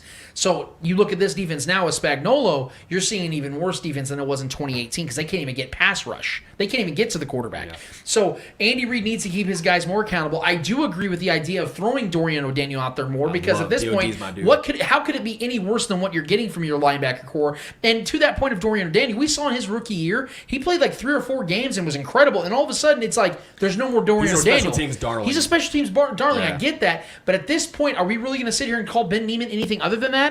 The Juan Thornhill thing, I will forever say that. I don't give a fuck if it's schematics. I don't care. Yeah. Juan Thornhill's a better football player than than Daniel Sorensen. Make it work. If you're as good of a coach as you claim to be in Spagnuolo, be better. Yeah. Get something out of Juan Thornhill. If you can't, that's on you because you guys wanted him. You guys forget that was one of Spagnuolo's first defensive. That was his first defensive player drafted because it was in 2019. That was when he took over. There is no excuses. If Juan Thornhill fails in this defense, it's a failure on Spagnuolo. So I'm 100% in lockstep with Shane on that. Yeah, I mean, we drafted him for a reason, And look, you're gonna have to do a whole lot to convince me that Juan Thornhill is not more talented than Dan Sorensen. I get it. Dan Sorensen's had very consistent years, but he's getting up there in age. He's looked slow. He has not been good, and I think you got to put the younger buck out there. And and let him do what he does. He's far more talented in my mind. And the DOD point, yes, I'm on board with that. I've always pushed for DOD to get playing time. And one thing he's great at is making open field tackles. He's good at tackling. He's good at that's what we're missing right now. DOD, regardless of what you want to say about his coverage skills, whatever, he's very athletic and he makes tackles. Open field tackles. He's good at tackling guys that he doesn't really miss his first tackle or his first attempt. He'll wrap up the ankles. He'll wrap it up. He's good at that. So I agree with that. Do I think that's going to happen? No, because we just haven't seen them put DOD out there much at all. So, I mean, Juan Thornhill for me is a no-brainer. I think he's got to be out there more than Sorensen. Sorensen's more of a situational guy. He's very smart. He's got it up here, and he does make big plays, but in situations. And I think that's where you got to plug him in a situation. But overall, throughout the duration of the game, Juan Thornhill athletically and just pure talent has got to be out there more than Dan Sorensen. Is that it? Well, I guess I'll hold the L on that one because I skipped right by my guys over in the Monday mailbag. We always appreciate everybody that's in the Monday mailbag. We have a lot of regulars there, but we're always open to new people in there as well. So if you see it on Facebook every Monday when we drop that on our Facebook group, go ahead and get us a question or two. Even make a statement if you like, man. It's whatever you guys are got going on. We always appreciate Stan Simmons and his voice recordings, and we always appreciate everybody that listens and watches. But in the meantime, we got to get up out of here, guys, because there is a game to be played tomorrow night, Sunday night. Whether you're listening to this tomorrow or you're listening to this right now, it's going to be a fun one. We hope that it goes the way we all predicted it, but that's why you play the games to see what happens. So we're all picking the Chiefs. Yeah, we're all picking the Chiefs. That's correct.